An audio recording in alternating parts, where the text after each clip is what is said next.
There's a lot of stuff that I discovered, and it's really mind blowing, and it's really taking me to a different place, and I see everything for what it actually is now. Now, even with the whole war thing, I kind of know exactly why these things take place.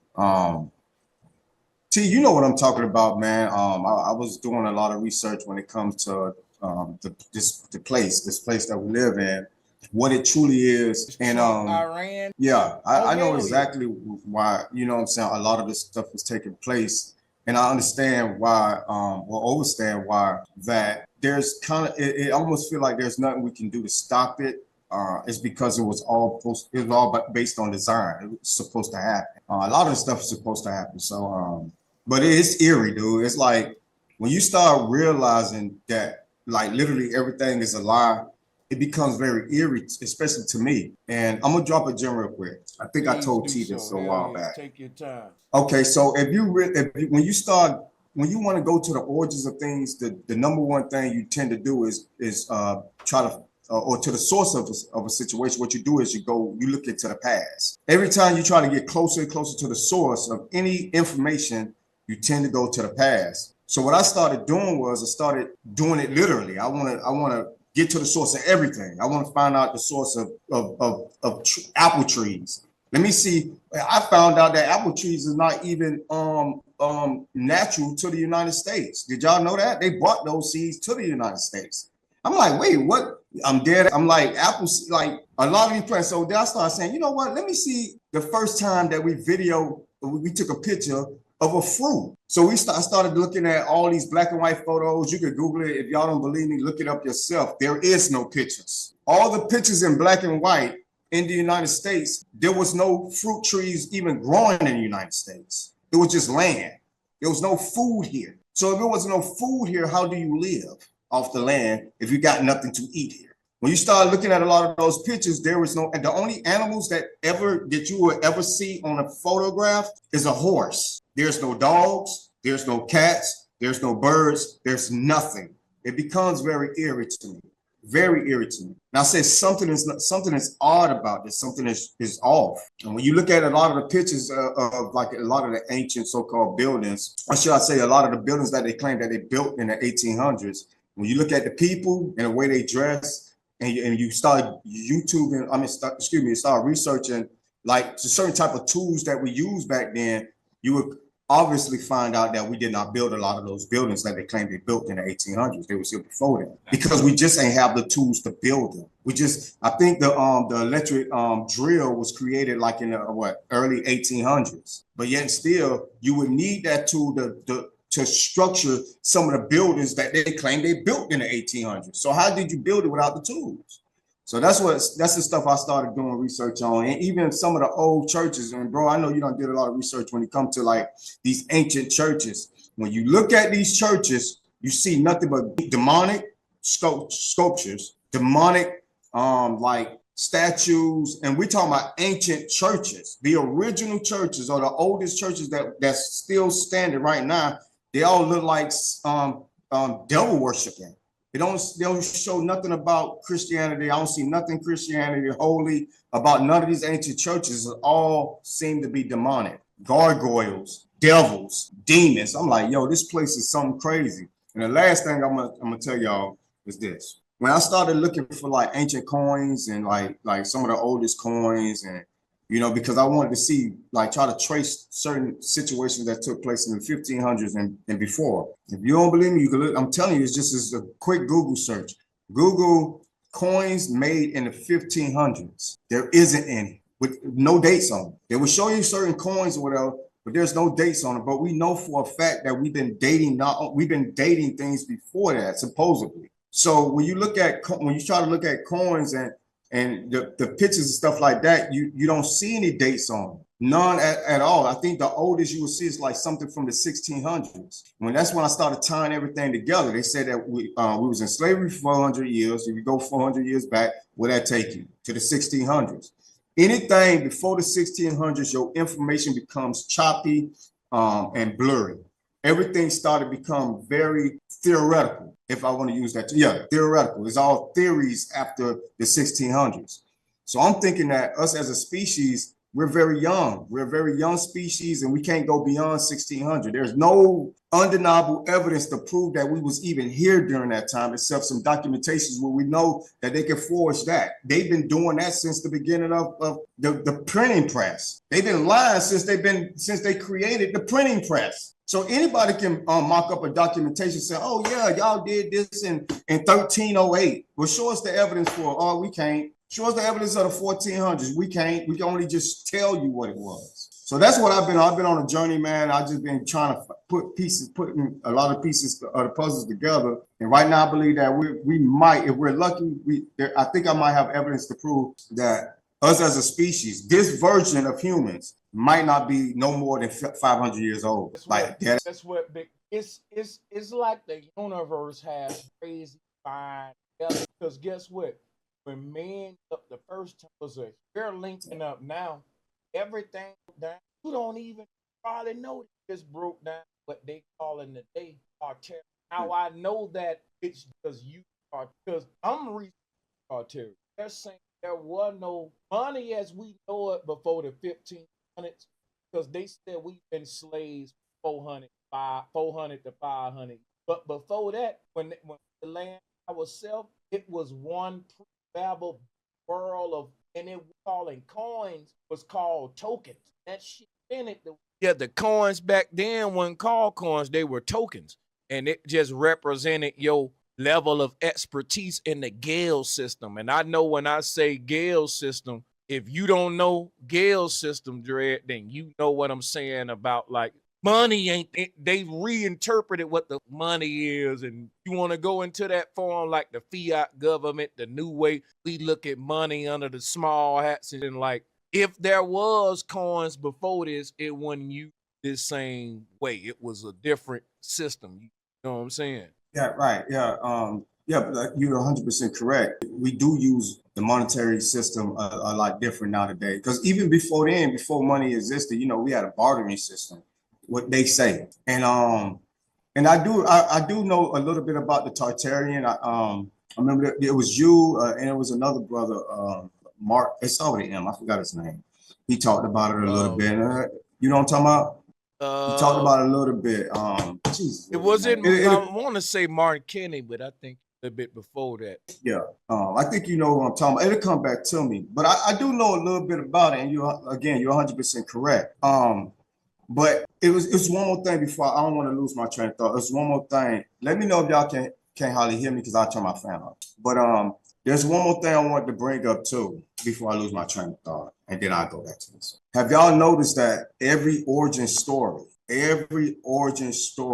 is demonic, evil? Y'all ain't noticed that? Have y'all did you hear about the origin story? Oh, can y'all see me? Can y'all hear me? Yeah, we can. Oh, okay. Go ahead. Okay, I'm quite sure. Have y'all ever heard about the origin story of Peter Pan, or how the truth of Peter Pan? The original story was it wasn't a kid that was saving these other children. It was a kid. It was an actual grown man that had the appearance of a child.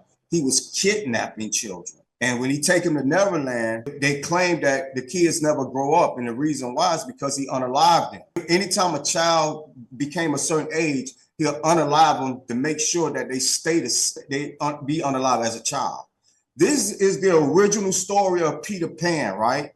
Then you got the original story of Alice in Wonderland. So let's think about everything I said earlier about how the ancient churches have demons and demonic statues and all this. Why is it that every time we go try to get to the source, the original story is an evil one?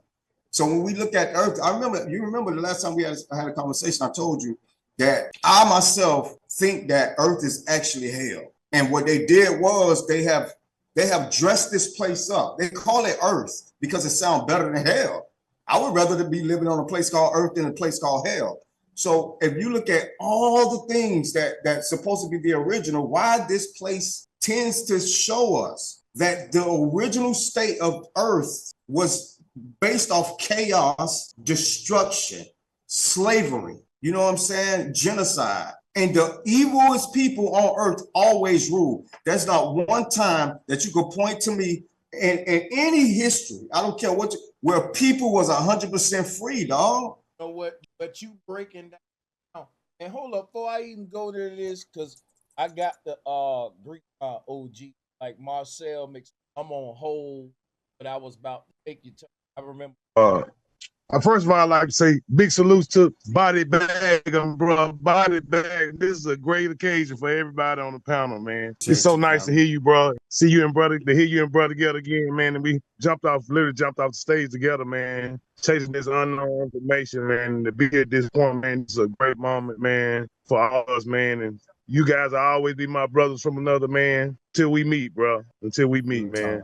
I appreciate it. Man, I'm on all of y'all. Whenever I get a chance, y'all do y'all thing, bro. I'm gonna hit you up, bro, Sanchez. But I'm when I get a chance, I'm gonna inform you ahead of time because I got my slides and everything. I don't have it on me right now, but I got my slides and everything. That's why I can actually show y'all visuals that goes along with what I'm talking about. You know, I think I believe that it helps a lot better when people can see what you're saying instead of me just saying it. But like I said, even when we're talking about, like, even when we was debunking even just the flat earth, I mean, not debunking the flat earth, excuse me, debunking the globe earth, when we was doing the flat earth stuff real heavy, a lot of people didn't understand the simple fact that, yes, everything that the announcer is showing us is considered Photoshop. Not considered, it is Photoshop. And we proved it time and time again. And then they'll come at us and be like, well, how can they Photoshop 1960 pictures of 1969? Come on. And again, you already know how I get it in. I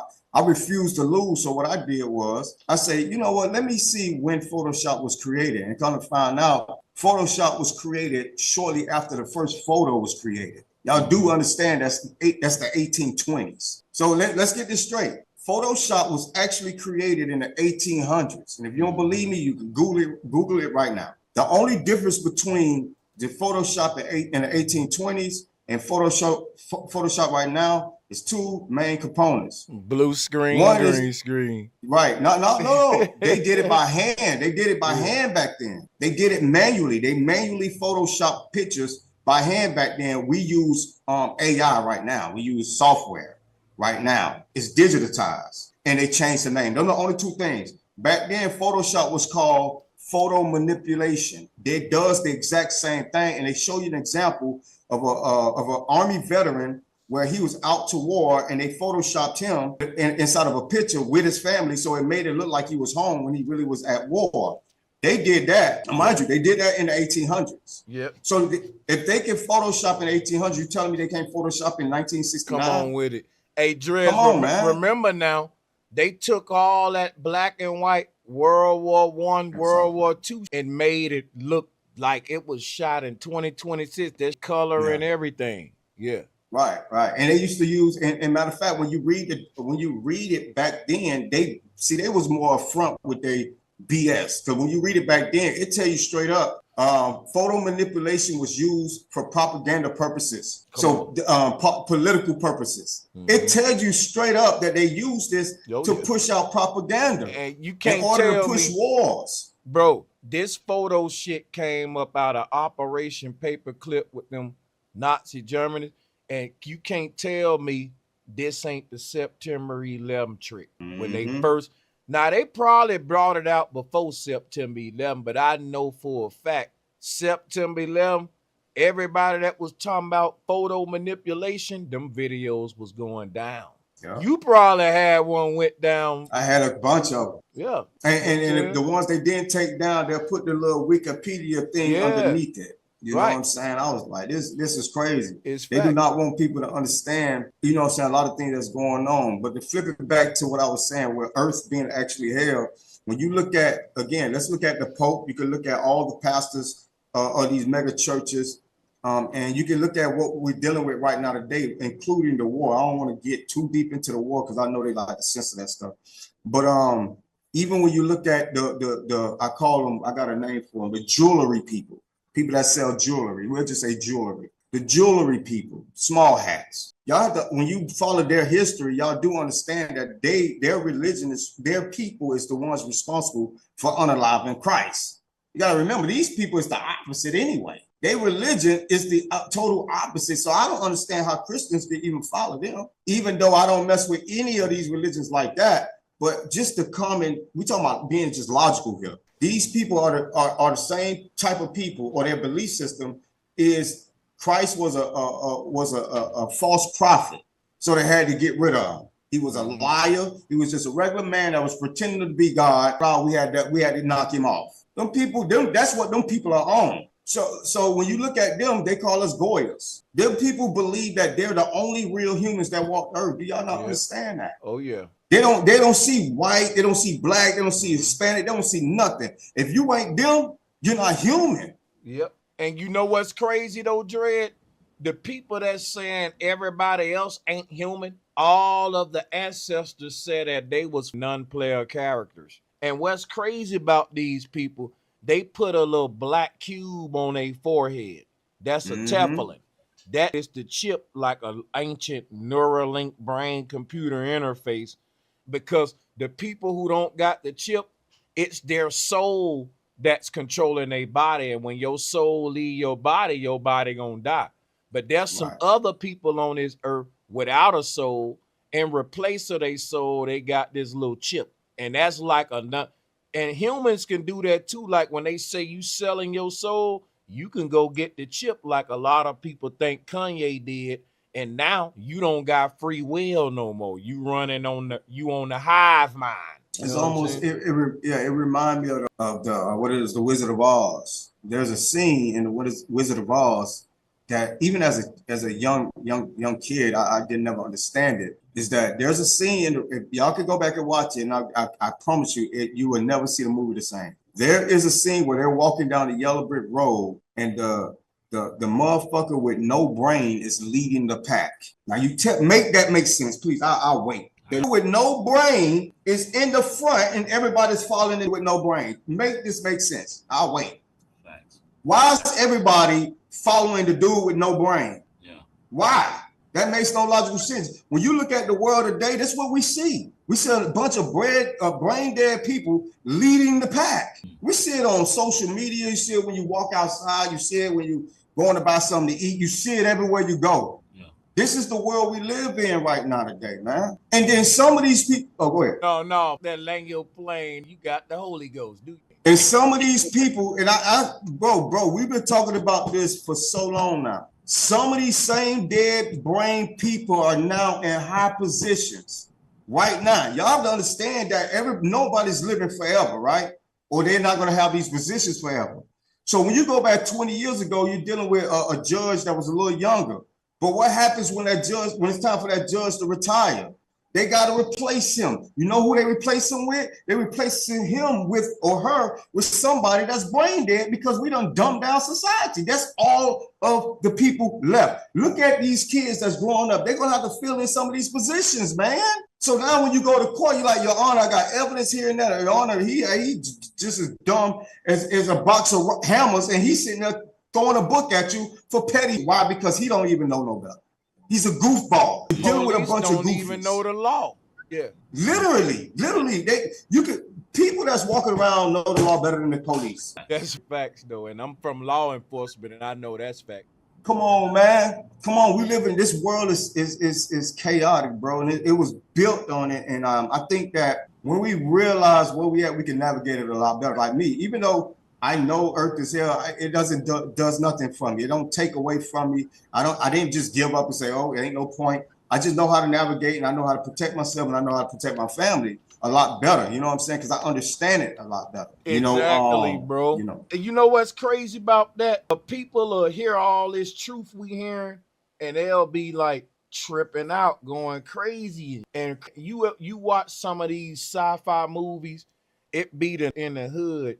You tell him where the world is and the robots out there, and that be reacting with all the poise and swag. Like, okay, like I'm just saying the movies is true, because I'm just saying the people who, if you give them the truth, everybody else may off they self, but the who really been through all is gonna be, what? You know what I'm saying? We're more immune to the situation. Yeah, because we've been through a lot already. But even when we look at like a lot of movies, especially movies and TV shows of the past, I remember when I used to watch certain shows, certain movies, and I used to be like, we don't act like that. Like, why would they portray us like that? And coming to find out, it wasn't that they was lying about the way we act. They was trying to program us on the way they want us to act. Because if you fast forward to 2026, we as a culture of people are acting exactly the way they depicted back then. It worked. The programming actually worked. Look how idiotic. And I don't mean it like just black people. I'm talking about humans in general. You understand what I'm saying? So they actually programmed us to act a certain way. Same thing with music. And if people don't believe me, music does plays a very significant role in what we see in society. If you don't believe me, we can match it up. We can literally just match it up. Back in the 60s, what we had, Marvin Gaye, we had the Isley Brothers, we had a lot of love making music. You know, the majority of people was doing during that time, they was making love. And making, you know what, bro? And making they babies. call that they call that the baby boomers, right? Baby, yes. There you go. Facts. And now every time, and I'm gonna connect the dots, and it's crazy. Then we started with NWA. We got gangster rap. What started happening in the streets? Thug life and all that. They go to gangsters. Then now we got drill music. And hold up before we go to drill. Go ahead. Because remember, the gangsters was saying, we don't really love them hoes. Like, we ain't trying to make no babies. We putting rubbers on now.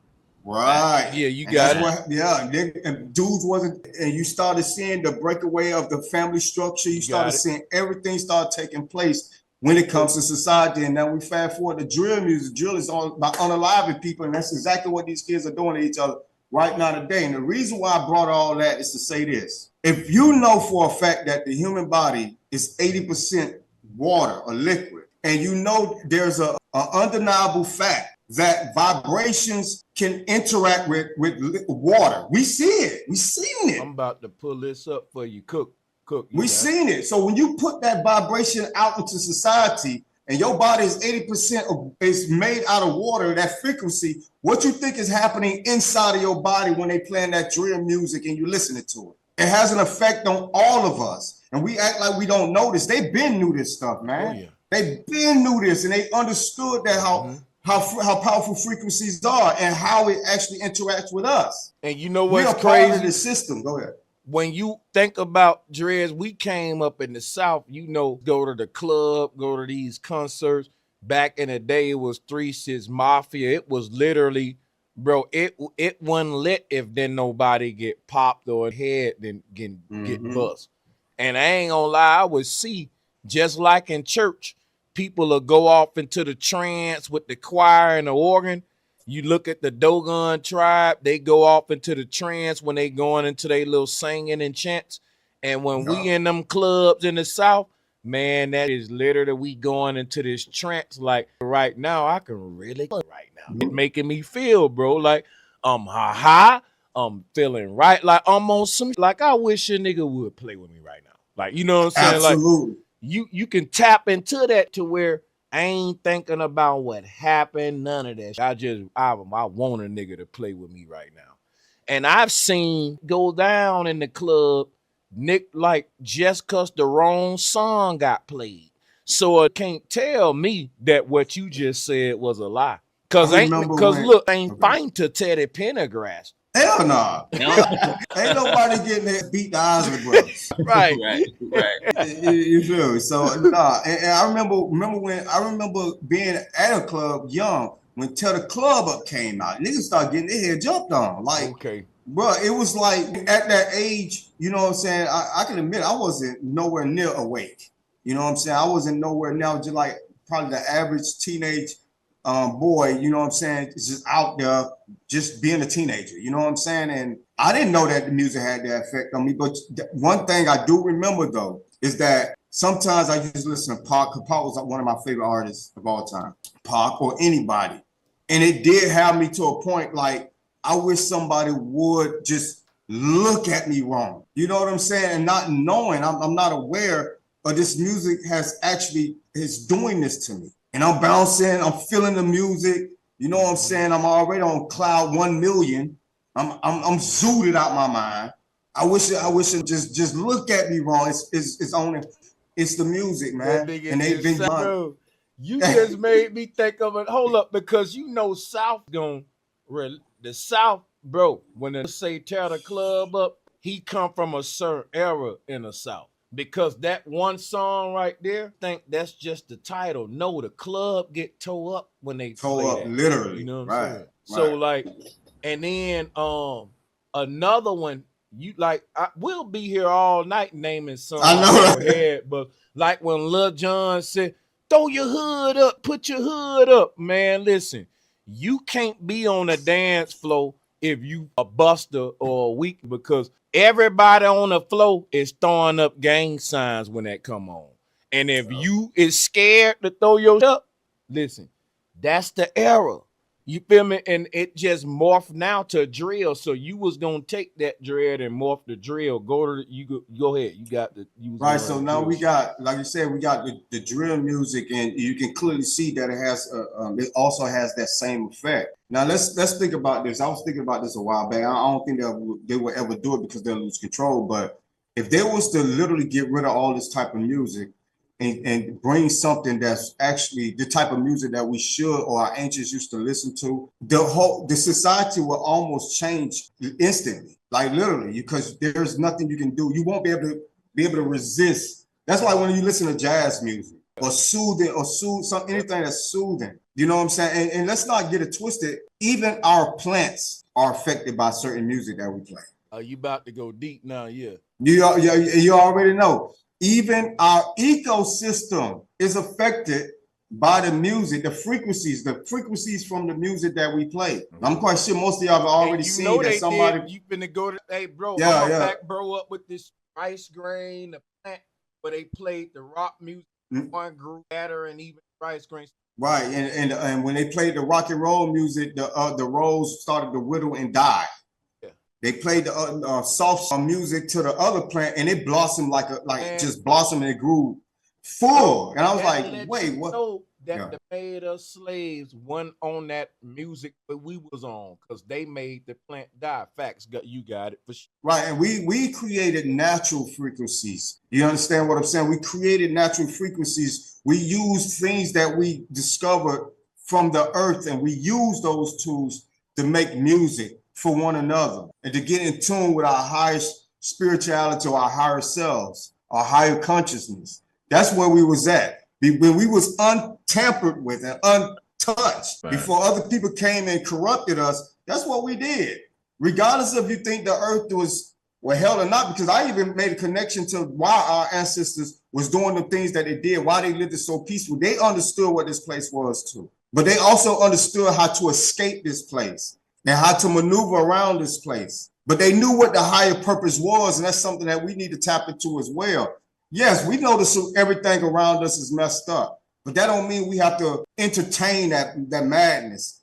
You know what I'm saying? That's why I appreciate what Bro Sanchez has built and what he's been doing for the longest, man. He stayed consistent with it. He's been trying to help not just himself and people that's close to him, but his extended family, everybody that's watching right now today, to try to get to that same plateau, that same higher consciousness, so we can all find our way back home. Bro, I respect y'all the same, like my Chris Cyphers, man, Smokers Lounge. Salutes, utmost respect, hats tilted, big salutes, man.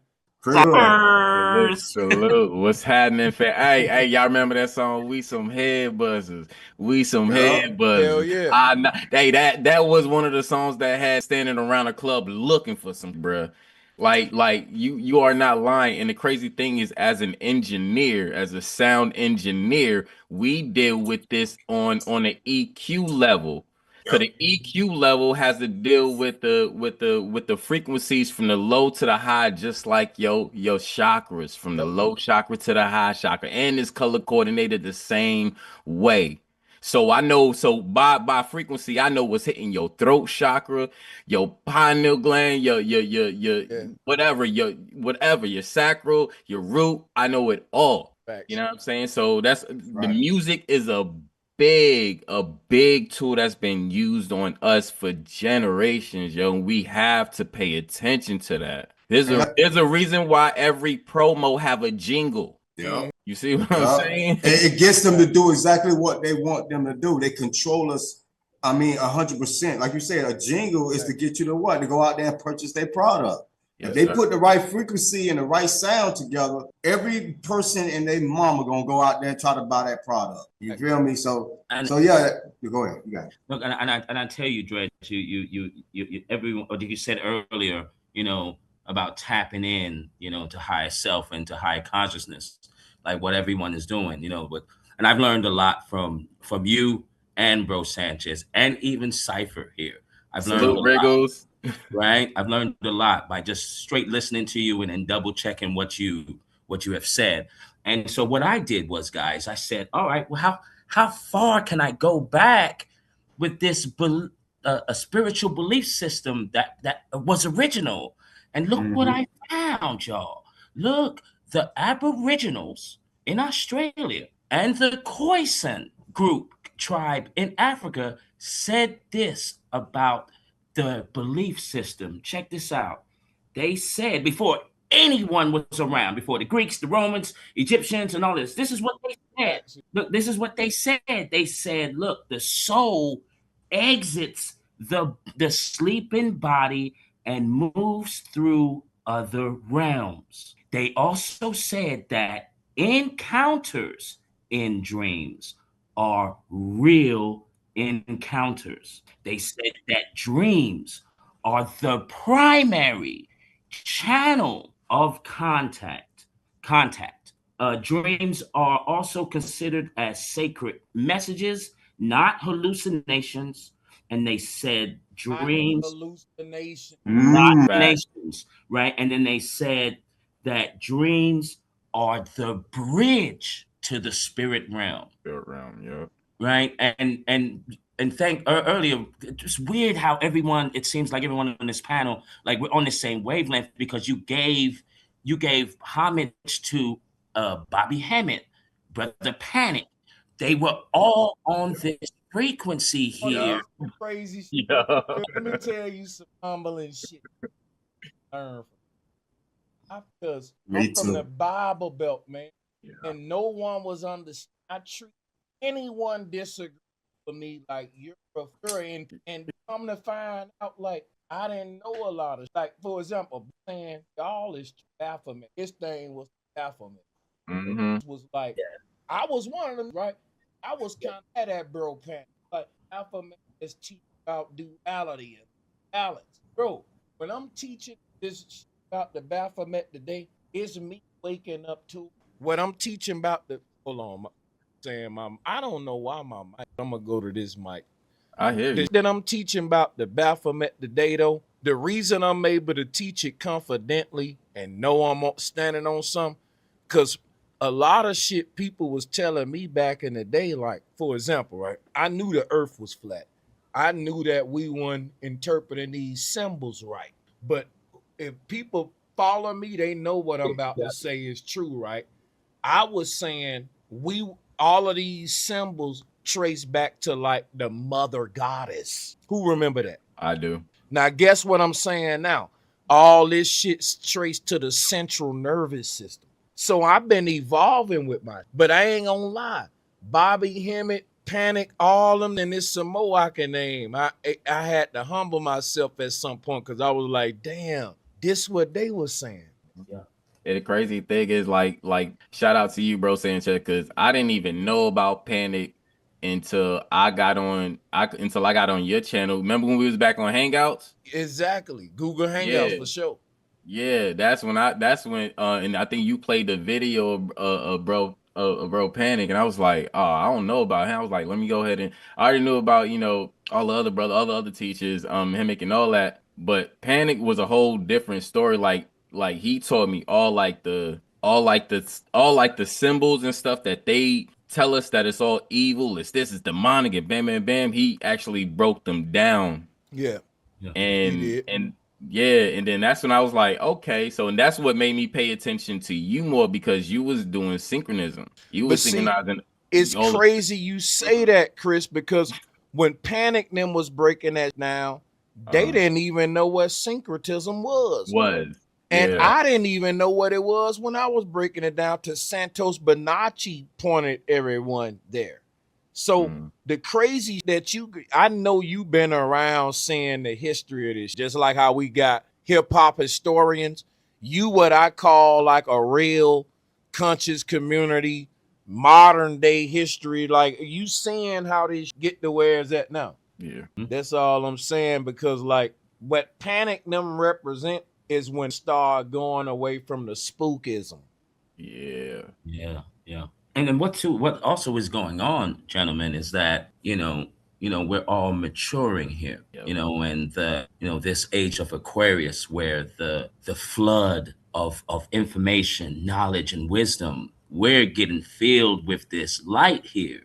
And so now we're actually now tapping in, asking even better questions, figuring out different mysteries. I'm now understanding. I remember you saying something, bro, that it was profound to me, that, when you was talking about the chakra system and how we slip in, we don't really sleep, we slip into different realities. Like, I needed to hear that. I really needed to hear that, because I'm slipping every damn where. Do you know what I mean? And so now gathering up, maturing like we all are, I really do think that our position here is going to go even higher, because I think that we are the leaders of the new school, and the direction that we're heading, right? Especially even with Dreads over there, the way that we're heading is that we're going to have to teach all of these concepts that you're bringing to the table, bro. All of these questions that you're bringing to the table, question everything, right? And to guide everyone. I can see this formulating. And so, man, I'm just really, really proud of both of you, to even have everyone here on this panel. It's almost like a manifestation for me, for it to come true, to see you two, mingle in a little bit more today. And in the future, I'm going to make sure this. Listen to my words, what I'm saying. I'm going to make sure that both of you. Let me show you something, T. Wriggles. Because I love what you saying right now. Because check how this shit going to be.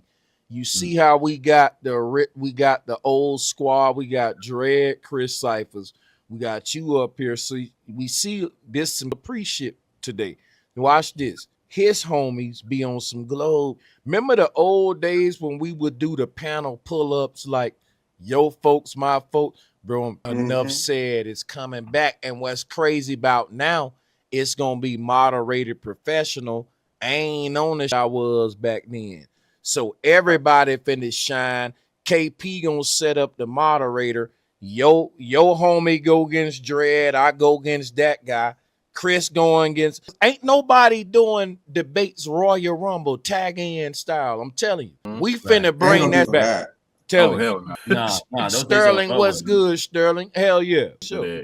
And I tell you this much, it was a good thing that you even mentioned Santos Bonacci. Like he really has done some really good things for the community, of actually raising your vibration up. And his mother just recently passed. That because I'm watching the man. I'm still learning too from him. And so his mother just passed. So, he's not even bothered really. He's bothered, but he's still working, keeping busy. So shouts out to Santos Bonacci, man. Hell yeah. And another thing I want to, no, you got it. I wanted to add this too, because this is something that we really need to understand of what we're dealing with. Because a lot of these people that's in power, a lot of them don't even know who their great grandparents are, because they didn't have none. I remember we spoke about this a while back. I think you still bring it up every now and then about the incubator babies. These are modified so-called humans. These people don't have no parents. Hence, they're not born the same way. They didn't come through the womb like we did. Nope. And the reason, and that's a disconnect when I look at it, because our development is a natural man, woman, child. A soul is placed inside of every last one of us natural humans. Yep. These people don't got no soul. While we sitting here trying to tell them, well, we need to clean up the government, and this don't make sense to me. We need to fix the government. How can you fix something? Yeah. Right. How can you fix something that's unfixable. You can't reason with somebody without a soul. Hey, bro, listen, These Dre. people don't Hey, care. They can drop a bomb on a school full of children and go to sleep like a baby. Yeah. I keep telling them these folks don't care about no law of karma. Now, you know what's crazy about what you saying, man? Everybody that call themselves a Christian, they don't even know they supporting the same folks you just said. Now, if Christ is the Prince of Peace and these people going to war around the world, and I'm hearing Christians saying, well, this is part of God's plan. Now, here go the smoke, Dread. If we bring these Trump people up here, which you know is deeper than flat earth, we've been through it with the Trumpians too. Now, the thing about the Trump people, whole panel know that. Everybody on here know that. On this panel know that. But the thing about the Trump people, they think they're Americans, saying the Trump people. Everybody who are literal interpreters think they're Americans. You're Zionists. And what the Zionists mean is all of y'all agree that it's God's plan to build a kingdom of Zion on earth. The rest of us saying that Zion in these Bibles and Qurans is just a higher realm you got to ascend to by mastering yourself. That's the promised land. That ain't no literal interpretation. Right. I'm And the crazy thing is the growth comes naturally, just like what you were saying earlier, bro, Sanchez. You had to evolve, but you evolved naturally. Just like Dredd said, we had to move on, but we came in here with a soul naturally and move on naturally, right? If we pay attention to they bullshit evolution, whatever that, it's not a natural system. That's why we're able to not stay inside a Pandora's box, because we do this natural. We don't stay in a controlled system. That's facts. And like you emphasizing natural because it's the NPCs don't do none of this natural. They running on the fucking facts. They have to walk around and force themselves to blend in. And you can see it. They don't even have emotions. They have to force that emotion. You can see that it's fake. And a lot of times when they look it through the camera, you can and when they're talking at their podium, y'all don't never see that it look like they're looking right through you. They don't see a person. Right. They don't see human. The way they move, act, and speak is all pretend in order for them to live amongst us real humans. Yep. But yet and still, these people are doing some of the most heinous things. And then you got to remember the Constitution and the laws, the way it's set up to honestly to protect them, not us. They just give us this word salad to make us all believe that, the Constitution protect us. But every time we turn around, the Constitution ain't protecting nobody but them. But these people are the same. Let me land my plane by saying this. Y'all, let me tell y'all how I know the Constitution only works for them and not us. These are the same people, if they get charged with something, call down to the police department and say, hey, I'm going to turn myself in when I get my stuff together, blah, blah, blah, blah. And it works for them. Let that be you. They kicking your door in. They coming to get you. 3 in the morning. See, the Constitution only apply to them, not us. But go ahead. You got it. No, you ain't got to rush. I wanted you to land. Go ahead, man. My bad. Yeah, go ahead. It's not, and what I want to say is because when they first, you got to think about when they first created the Constitution, we all know that it was a ton of Freemasons that actually helped structure the Constitution. Yep. Fact. Why would the enemy be creating something to help regular people? Since when? Since when they care? What they did was when they sat at the table, they made sure they orchestrated something where they can survive and they can thrive for generations to come. And that's what that Constitution was created for. Because it protects them. It protects them and every word that they say. That's why they say, the pen is sharper than the sword. No, the pen ain't sharper than the motherfucking sword. When have a pen been sharper than a motherfucking sword? Stop playing. Yeah. But you know what? Ain't sharper than the thumbtack. You know what? You know why that pen mightier than the sword? Because of the paper genocide. It's more. And when we get into and everything about these people, they like to pan everything back to Egypt, and that's because papyrus, right?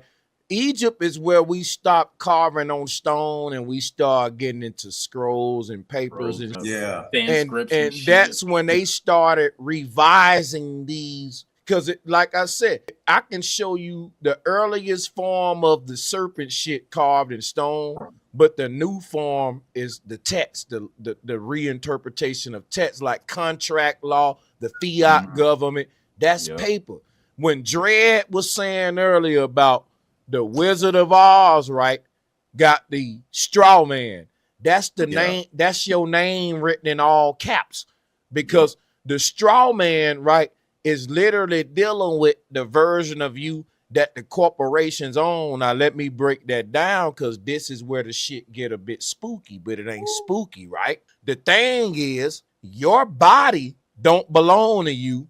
Your body is a clone that the immortal, because they cheated death. Some of our ancestors became transhumans. And I'll show you what I'm saying, because it may get crazy to y'all. Here goes some collages to give you an example of what I'm saying. The Holy Grail is a brain-computer interface. So yes, they achieved immortality with the Grail, but the Grail wasn't a real cup on your head. It was a chip. But the thing is this right here, right? When our ancestors created computers and simulations and BCIs, they copied Earth. It's like if I copy and paste the version of Earth we in now, it ain't the real Earth. It's a copy and pasted. And because it's a copy and pasted one, your body is the copied pasted form of your soul. So check this out. You don't own the copied pasted version. Saturn do. He the Lord of reputation. Saturn is the NPCs and the computer program that run the simulation. That generated your avatar in the game. That's why it own it. You don't. You came here as an original version of yourself, but the game created a new version of you that was more applicable for surviving this we in. That's the gang. That's the gangbanger. That's the gangster rapper. That's the dread. That's the crit side. Like all the bad that we went through, it ain't nothing we need to hold our head down about. Is a result of your lower version manifesting in the lower realm. Right. It's like what was the scarecrow looking for? He was looking for a brain. The straw man is the version of you without you thinking for yourself. No brain. They control. This is why this is a government. That's facts. Corporation. And the body is the walking dead. Like the straw man is literally the scarecrow in the garden, because let's, like they said about Jesus keep the evil away. In this world, like when you look at Jesus up there on the cross and you look at the scarecrow with his arms open, it's the straw man. Why? Because check this out now. The scarecrow in the farm is a representation of the farm owner. Now listen, he don't want to be out there scaring the crows off himself, because he won't have no time to live his life. So he make a fake version of himself to scare the crows off, just like your soul did in this world with your body. It made a fake version of itself with the body, and your body is playing just enough of the game for you to get by in this. You know what I'm saying? Like that's what the whole left and right brain is. Like the left brain is your lower version trying to have some kind of semblance in this matrix to have a family. Like, for example, if I got rid of my lower self right now, I would have to lose all of my friends, all of my family and everything.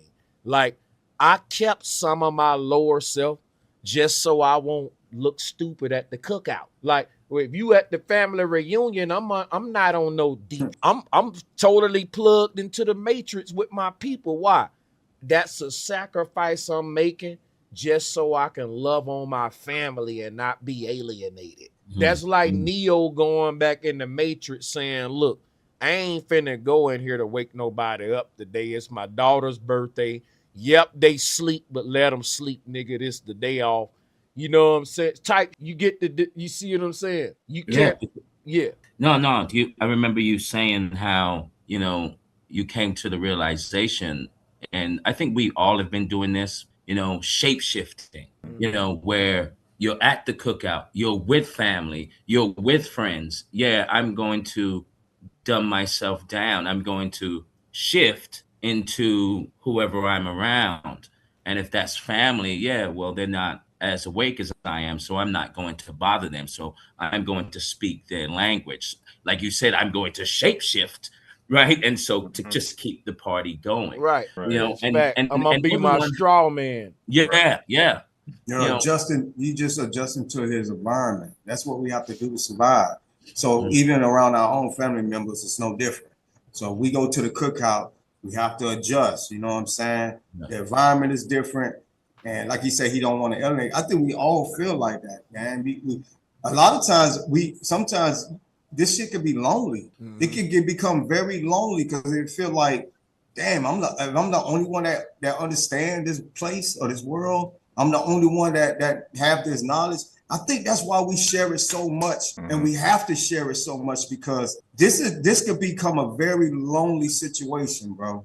When you have no one to talk to about the information that you discovered or you learned throughout the years. So, but yeah, we just gotta try to adjust. It's no different from being out in society. We do the same thing with our families. But look, I got a question for you, Dreads, and bro, and Chris, and you guys can, take it how you want, right? In whatever order. I say this on Philly's channel, and I said, okay, so now look, like we're in this system, right? So what happens if we can wash out all of these politicians and then replace them with people like ourselves? Like, okay, so Dredge, you can be the Secretary of Defense. Chris, you're going to be the Homeland Security person. Bro, you're going to be Department of this. Now would the actual government system now work? I don't think so. I don't think so. I think we would have to reconstruct a system that benefits us, that we all can agree on. I think that would be best fits, because after using this type of system, I think the people want to be more hands-on into what's going on. So at this point, breaking down that system, it would have to include not just us, but the people as well. Right. I think that too many people would have a disagreement on what we want to put out and how we think. You know what I'm saying? We think too differently. So even if we have the best interests of the people at heart, a lot of people will just have pushback just for the sake of pushing back. So I think the system in itself, we need to do away with it completely. You know what I'm saying? And come up with something else that's outside of the system itself, and see if we can find a common ground with when it comes to humanity as a whole. Because the system we talking about, shout out to, who is that? Jan Tabanile, you got it. Go ahead. And shout out to Larry Newt. If you want to call and you spoke, if you want to chime in and piggyback on what Dread and the brothers is saying, y'all can go before me. Go ahead. Y'all go ahead. Yeah, come on, y'all. Yeah, it's kind of tough. It's kind of tough because once you put a person in authority, more likely he will resonate something to a possibility of being your worst nightmare, and that is what's happening now with our leaders. And whether they have the good intention or not, more likely they will abuse it, because once people are susceptible to higher authorities, they will more likely reflect their inner tribulations within them, and you kind of resonate lower, and it's like a pyramid, like what Bro Sanchez brought out one of his images, like Moloch. Moloch is actually from India. He is Nandi. He is the mount of Shiva, and people demonize Moloch. Some early Jew actually has Shiva already, but they reflect a false notion of themselves, like their negative part side with the higher authorities, and now they're using it for something ominous. Actually, it's manifesting now in our reality with what is happening to Trump making distractions. So it's absolutely Shiva. They preempt Shiva, the coming of Shiva. So that's my 411 Jan, about it. Can I ask you something real quick too? Because like I know they like when I'm gonna summarize this. They using the Shiva energy on us, but they inverting all this energy because the true Shiva was on some real overcome your fears, self-conquering type stuff. But to them, Shiva is like shiver. I'm shaking, I'm shivering in my boots because it's fear mongering, TV and stuff like that. Now maybe I'm reaching, but you know, that's how I see it, you know. But shout out to Larry Newton, man. Yeah, touching on that subject myself, I would say no, I don't see it being possible. Just say if we were to replace these figureheads with people such as the people that are on this panel, it would work for a just like any mass of a thing. There's a potent part of it that actually makes up the new thing. So it's never the whole fruit, the whole seed. It's a sea of people, but it's some people navigating that sea. Now, what they trying to arrive at is right. Like, okay, simply put, it'll never be the mass of us having this awakening all at the same time. It's kind of like a wavelength. You got some people on the high and some people in the top of it. It's like that forever and ever and ever. It's always like that. It's never all of us all at once. Like I could be on graduation. and Bro Sanchez is soft as attack at that time, but I was exhausted. Or like I just had a fight with my wife. I ain't up for it today. But Bro Sanchez got it on lock. And like next time he might have had some, you know what I'm saying? It's like that kind of thing. I think it's impossible for everybody to be positive or just beautiful all at the same time. You know what I'm saying? It doesn't work that way. That you have stagnation if it was that way. Hey, Larry, let me tell you what thought about when you was talking, right? Tartaria had everybody living in harmony, like in the Garden of Eden. There wasn't no bull crap. Like you got all these different ages. You got all these different minds and everybody getting along. How do you build that?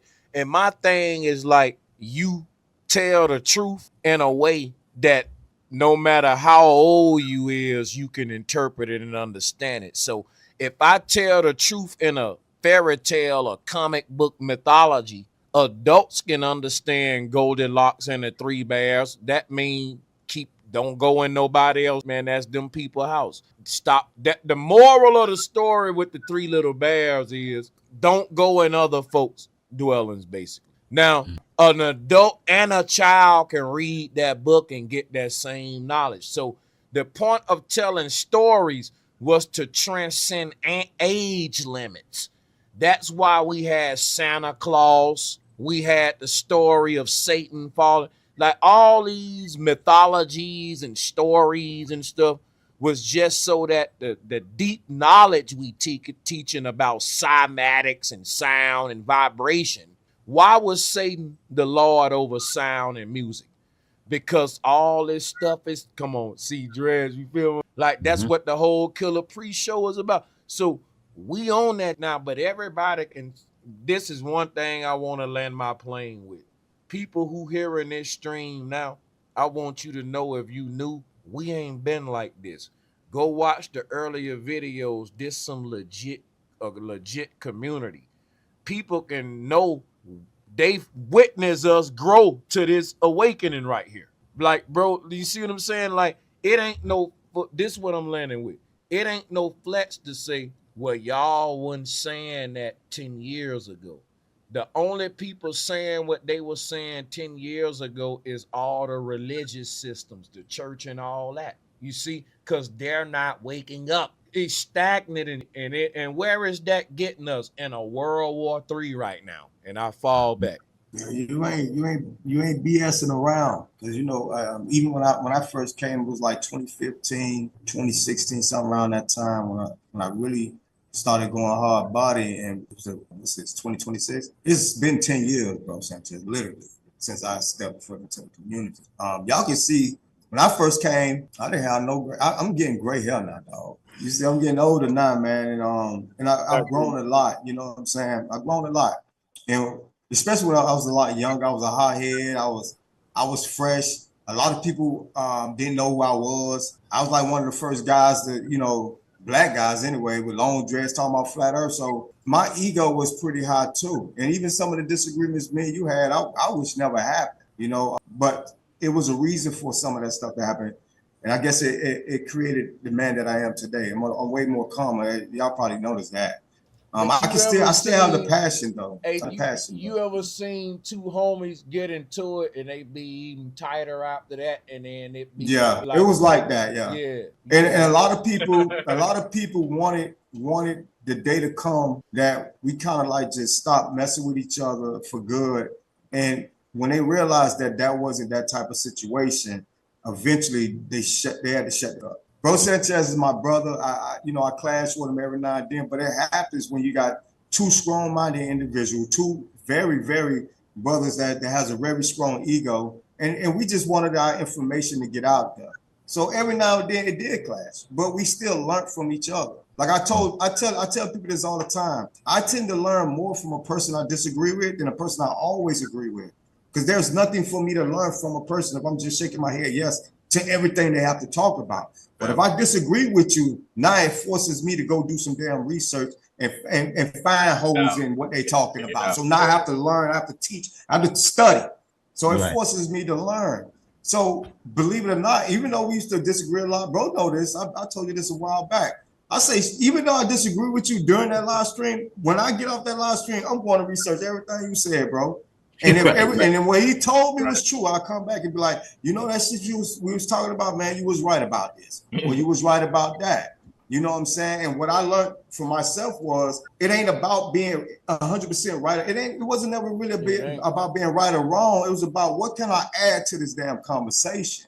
Because a lot of times he might say something, I don't have to disagree with it, but it might be something that I stumble across that intertwine with what he said, and now we can expand on this information. And that's how you sharpen steel. Once I started realizing that and I started becoming an actual adult about the situation, man, that's where it took me down this rabbit hole that I'm in right now. So I actually thank Bro Sanchez for what the knowledge that he put into my life at that window, that 10-year window, because it helped me form my thought process too. And it helped me go in direction that I probably would have never went in. And T, you're a witness to a lot of this stuff that even when I go to do my live streams on TikTok or whatever the case may be, I know you hear a lot of what Bro Sanchez taught on his page. I know you can still kind of hear a little bit of it flow when I'm talking. You know what I'm saying? And I'm not ashamed to say it, because when I learn from somebody that has a brilliant mind, I'm gonna always salute them and always give them their flowers,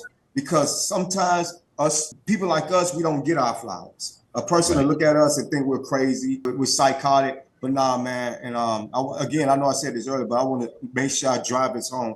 I appreciate you, my brother, and I'm glad to see that you're still here doing what you're doing, man, for real. Let me get I learned a lot from especially from both of y'all, and I had a lot of disagreements with both of y'all as well. Yeah. And the crazy thing is, a lot of I disagree, but me and Dre's disagreements brought us to getting on panels with each other, to doing research, and going back to that and rebuilding off of that on what we had, because maybe I said something and he was like, nah, and I was like, nah. So both that made both of us go back to do it and come back to it. When we came back to it, it's like, oh no, like you was right when you said this. Like, no, but you was right when you said this, but check this out. So we had more to expand on within it, and we expanded our minds itself. And then it led us to go to more deeper, you know what I'm saying? Because me and Dres, we found out what a lot of these motherfuckers was doing with a whole bunch of Egyptians. I was about to bring that up. Yeah, we went through like 3 different builds, just like these been replacing and doing this.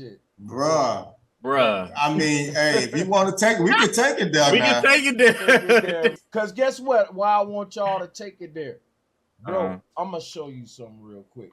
When you say Egyptian, I'm going to respect both of y'all brothers, because check this out, right? I'm going to do this. The Egyptian, people don't realize Egypt is a scam. I'm finna show y'all that something part right now. Now I'm going to show all of y'all some right now. And then the fact that him and Dres brought up the fact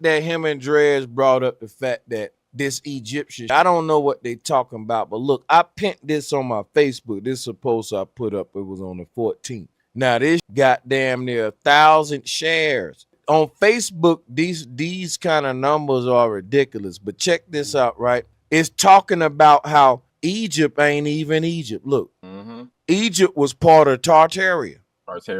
And so, and the crazy thing about Egypt was a baby in Tartaria. They weren't even the motherfucking most intelligent society in Tartaria, which is why they love to go back to Egypt. Yeah, and to hear Egypt was really here in America. You know, even we all know Seven Bomar now has come to grips with that America was Egypt. But guess what, T. Riggles, not to cut you off, yeah. All of them, that's technically wrong, but I'm going to let you land your plane and I'll tell you why, but go ahead. You know, they said that the Mississippi River is the Nile.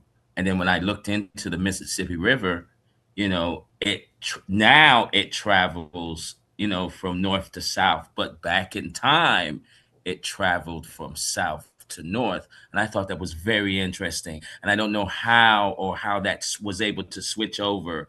But when I was kind of researching and looking into that, that's what was said. And I thought that was fascinating. Now watch this, right? The reason people think the Nile flow in reverse, like what you were saying about the Mississippi, it's because the way Egypt was established, which is based upon nonsense, right? Egypt is established based upon a war between Upper and Lower Egypt, but Upper and Lower Egypt didn't exist until the war happened. Let that sink in. Hold up, don't stop. Just think about what I just said. Right. I'm going to say it again slow. Egypt was established because of a war that broke out between Upper and Lower Egypt, but Upper and Lower Egypt didn't exist before the war. What I'm saying is this right here. Egypt never existed in a unified state, despite what any historian would tell you. Because, and what they call it, why do people think the Nile flowing in reverse is because of the war I'm telling you about. Upper and northern and southern Egypt ain't got nothing to do with literal geographic landscape. It got something to do with the war that was being fought when this part of the region was being established during the Tartarian area. But I ain't gonna go into that. Now, here's why people think America is Egypt, T. Riggles. This where it get good at. Tartaria was an empire, right? That was a worldwide empire based on free energy. When we say rivers flow, this was the part right here that ain't pseudoscience. Rivers literally produce an electric current. Flowing rivers, water. So guess what? Why did the Indus Valley, the Nile Valley, the Mississippi River, all these people build by a river? Because the pyramids was channeling the water from the river. Just like when you see the Washington Monument obelisk by that little body of water that they put it by. See, this is part of a wireless energy grid that the technology is above our understanding, because the ancestors said all is connected. What was they saying? They were saying that these pyramids or towers and all of these towers around the world are interconnected in a wireless free energy grid. All is connected. And guess what? We hear that term now, but people don't really go into the deepness of it because they took away the deepness, because free energy mean the end of capitalistic systems. That mean if we got free energy systems, you can't charge people for gas like what we going to war with right now with Iran. It's a barbarian mentality. The Tartarians was powering their societies by pulling energy from antennas right from the atmosphere, from the ether. So that's why you got all these antennas on top of these old churches. That's why when the power go out, the only people with power is these old churches. Now, if these are old buildings, how they got power when my new dawn out? Because your new ain't new. Thank you. Thank you. Facts, bro. That's a bomb right there. It ain't new at all. Gotta drop a bomb on that one. Because it ain't, because watered down technology. That's what it is. It's very watered down. There was a lot more back then. So let me go a little bit. So when I said, because I'm not gonna speak for nobody else. So when I said Egyptian, we realized with me and Drez collaborated on a build because we start finding out that a lot of the Egyptian monuments and stuff that they had was not like they was being rebuilt and replaced, but it wasn't back then in their time. It was literally in more our recent time. more recent than anything. And so when we start bringing up the photos and stuff, and it was like, yeah, this is when this has been brought and this has been made and this has been da-da-da. And it was like, hold on, this is new. But hold up, let me break some down with you real quick with that real quick, right? I can show you pyramid photos right now of the pyramids in Egypt with cranes and modern tools that we use. And guess what? That's why they go so hard to say we don't know how the pyramids built. Maybe ancient aliens built them. Remember, I went in on Billy Carson for going with that. I was there when you did that. They try to say, well, we was renovating the pyramids when you see them images. But watch this, right? The same thing they say about the pyramids, here go the kicker. If you go research the Statue of Liberty, here go y'all gonna crucify me for this. The Statue of Liberty was built when the pyramids in Egypt was built. Now, I know that sounds crazy, but watch this, right? The same technology behind the pyramids in Egypt, it's the same technology we find in America behind the Olmec big colossal heads, the Kukulkan pyramids here. And then we start to see that technology evolve with steel work. So our ancestors was basically cutting stone like butter. And then within just a few generations from that, they started cutting steel like butter. And when the pilgrims showed up in our land, they was making their houses with mud motherfucking roofs and straw roofs, bro. So not only will we they like this, the Kukulkan pyramid is the one with the cross, right? When you're looking from the top view. Yeah, when you look, that's right. Okay, cool. Gray one. And see, the thing about it is they don't know how the pyramids were built, because the people who lied about history and hid Tartaria, they said their people, right, went around the world on conquest and built these. Let me show you what the Vatican is. I'm finna give y'all still see my screen share, right? Let me show you something. Watch this. Everybody can do what I'm doing now. Go to etymology.com, and whenever you want to do this, put in the word Vatican. And guess what it'll say? The mass of buildings occupied by the popes in Rome. So the Vatican is a real estate scam. And it started in the 1500s, which is when we became slaves. So guess what? The Vatican didn't build none of these beautiful buildings that they own. When they came and invaded us, they was building mud huts, and they saw the Sistine Chapel. They saw, look, and I know a lot of folks gonna say, but Sanchez, a lot of that stuff got white people on it. Yeah, our black people, which were called the Nagas, were intermixed with advanced white races way before the Romans showed up. We all had already integrated and had it like a United Nations between a bunch of groups, and was powerful. That's what Tartaria was. And the barbarians had their own United Nations full of these people who didn't know about free energy. They didn't know about cymatics. They didn't know about life after death, basically. They were like the people today who tied to the Vatican and believe in the graven image of Christ, versus people who saying Christ is a state of being, man. It's your Christ consciousness within you. So the Vatican is a bunch of pilgrims who squatted on beautiful buildings that they didn't even build themselves. They just occupied them, which is why they say we the founding fathers, not the builders. Because after the reset, it was a bunch of just sitting around when that advanced civilization got wiped out, because the population went from like 15 billion to millions, y'all. It was an apocalyptic event. So the Vatican is a bunch of people who People who research Tartaria, you'll realize the Vatican is the people that was using advanced technology to wipe out the pre-Babel society.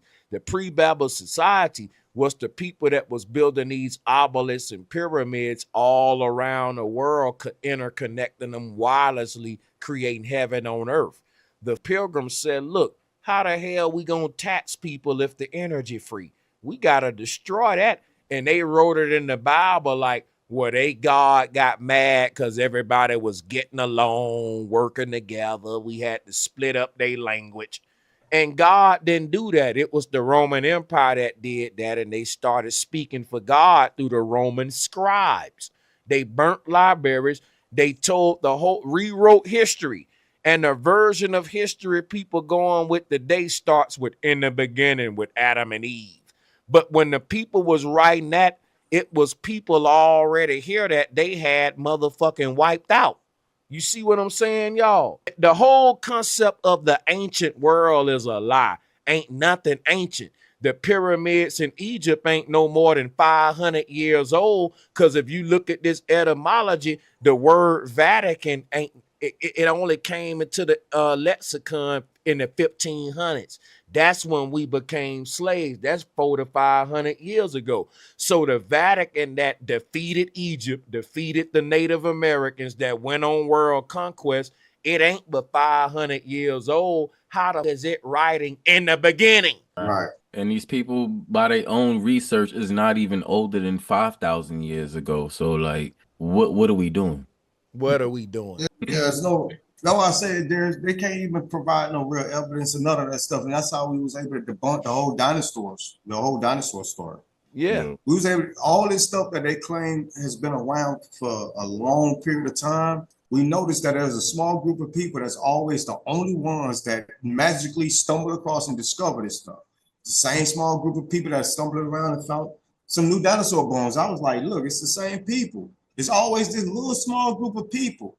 How do y'all know where to look at for bones? And why the hell we don't never see a whole plethora of bones? There's always one giant dinosaur. Was they like antisocial or something? Like all the dinosaurs, is always one big dinosaur. You don't see the mama, the daddy, the babies, nothing. It's just always one big one. And I was like, you know what? It's all a scam. Anything that's beyond 500, I can't believe it unless they show me physical proof of it. That's just the way it's got to be from here on out in order for us to really build on something that we can stand on. Everything else is just theorizing, you know? And and again, with me and the brother Chris, we was literally doing like research while we were streaming, and we started stumbling across a lot of inconsistencies with a lot of things when it comes to pyramids in general. Because one instance, they'll tell you the reason why the paint and the ink and all that lasted for so long is because it was all sealed in. Then me and Chris, we're looking at all the photos. We started noticing paint that wasn't sealed on the outside, but they claim it's 10,000 years old. It's impossible. It should have faded away. Exactly.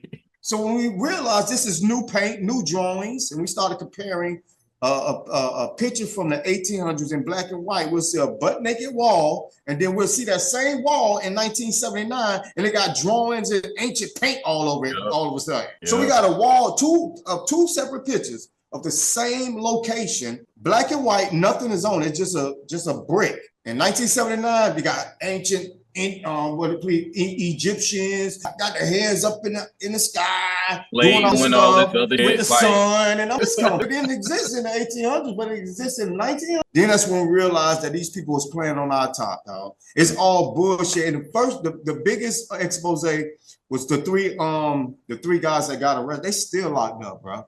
That got arrested in 2016. They was from Germany. They snuck inside of the biggest pyramid in Egypt, and they started chipping away at it, and they discovered plaster and it was plaster and sheetrock, just 2 inches deep inside of what's supposed to be limestone. What they discovered was that they lied. They lied. They've been covering up the whole time. Yeah, they're not. It's not limestone, bro. Nope. It's sheetrock and it's and plaster. Which, when you Google it, you know when plaster was invented. We talk about this is modern. Sheetrock. This is modern. These pyramids they built, and you got to remember these pyramids was built for the sole reason to make money off of, and they doing it right now today. I guarantee how much money you got to spend to get on a plane to go way out to Egypt. They found a way to turn a desert profitable. Ain't nobody in their mind is going to a desert for what? What is the reason for you to fly $1,500 to $2,000, get on a plane to go fly to touch some dirt? Who? To not get water, dummy. And you know why people say, they say, well, it's such a miracle on how they was built. Now, here go the crazy part, right? Ants build pyramids every day. Yep. And the crazy thing, termites build them.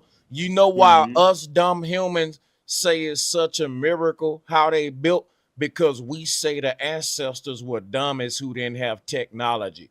Now, and we look at these perfect 90-degree angles, these huge stones, and we say, but they didn't have cranes, they didn't have electricity. How did they build them? Guess what the answer is? They did have cranes. Yep, they did have electricity. Simple. But when we take all that away, now it becomes a big mystery. I got pictures right now of them bringing the cranes on giant boats when they first started coming to America. And even when you look at the so-called, what is called the Great Migration, the Great Migration, the whole slave story, we completely demolished that. Yeah. That is a complete fabrication of reality. It was impossible. First of all, what we found out, Chris, well, remember I brought up the Irish Inquisition? That so-called the Jesus had brung up all the slaves over. The Irish Inquisition was bringing Irish all the way over here. It was nothing but Irish. It wasn't black.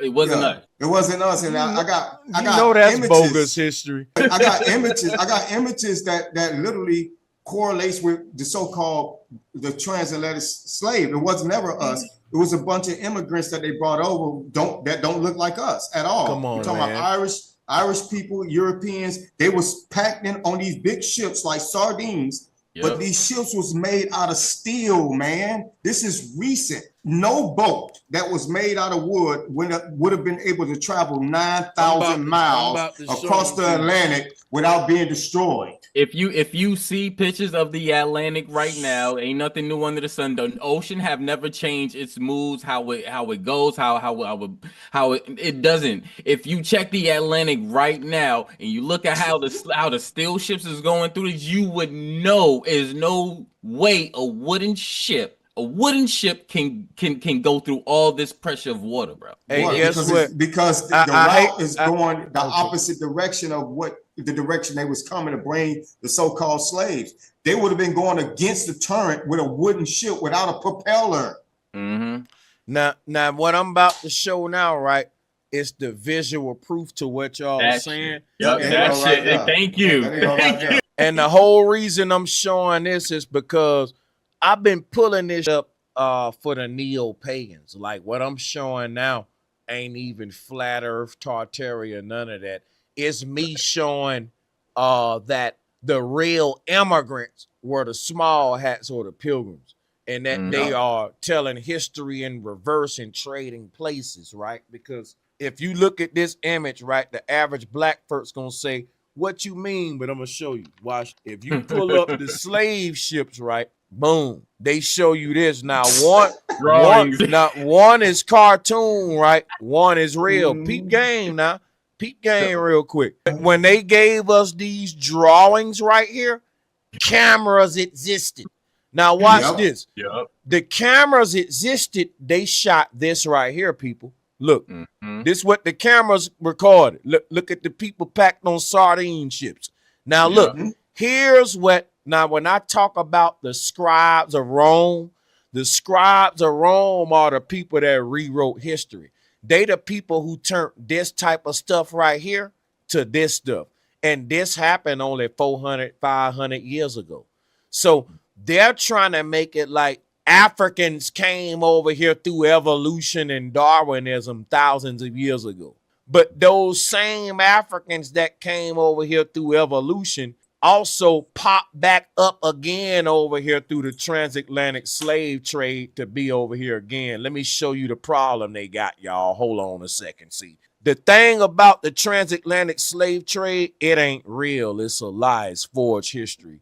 The thing about the out of Africa theory, it's a lie. So when you tell a lie twice, the first time we come to America, it's the first Africans coming over here. But here go the kick, y'all. The first Africans that come to America come over here during the time where boats ain't invented yet. So now the question is, how they get here without boats? Guess what they say?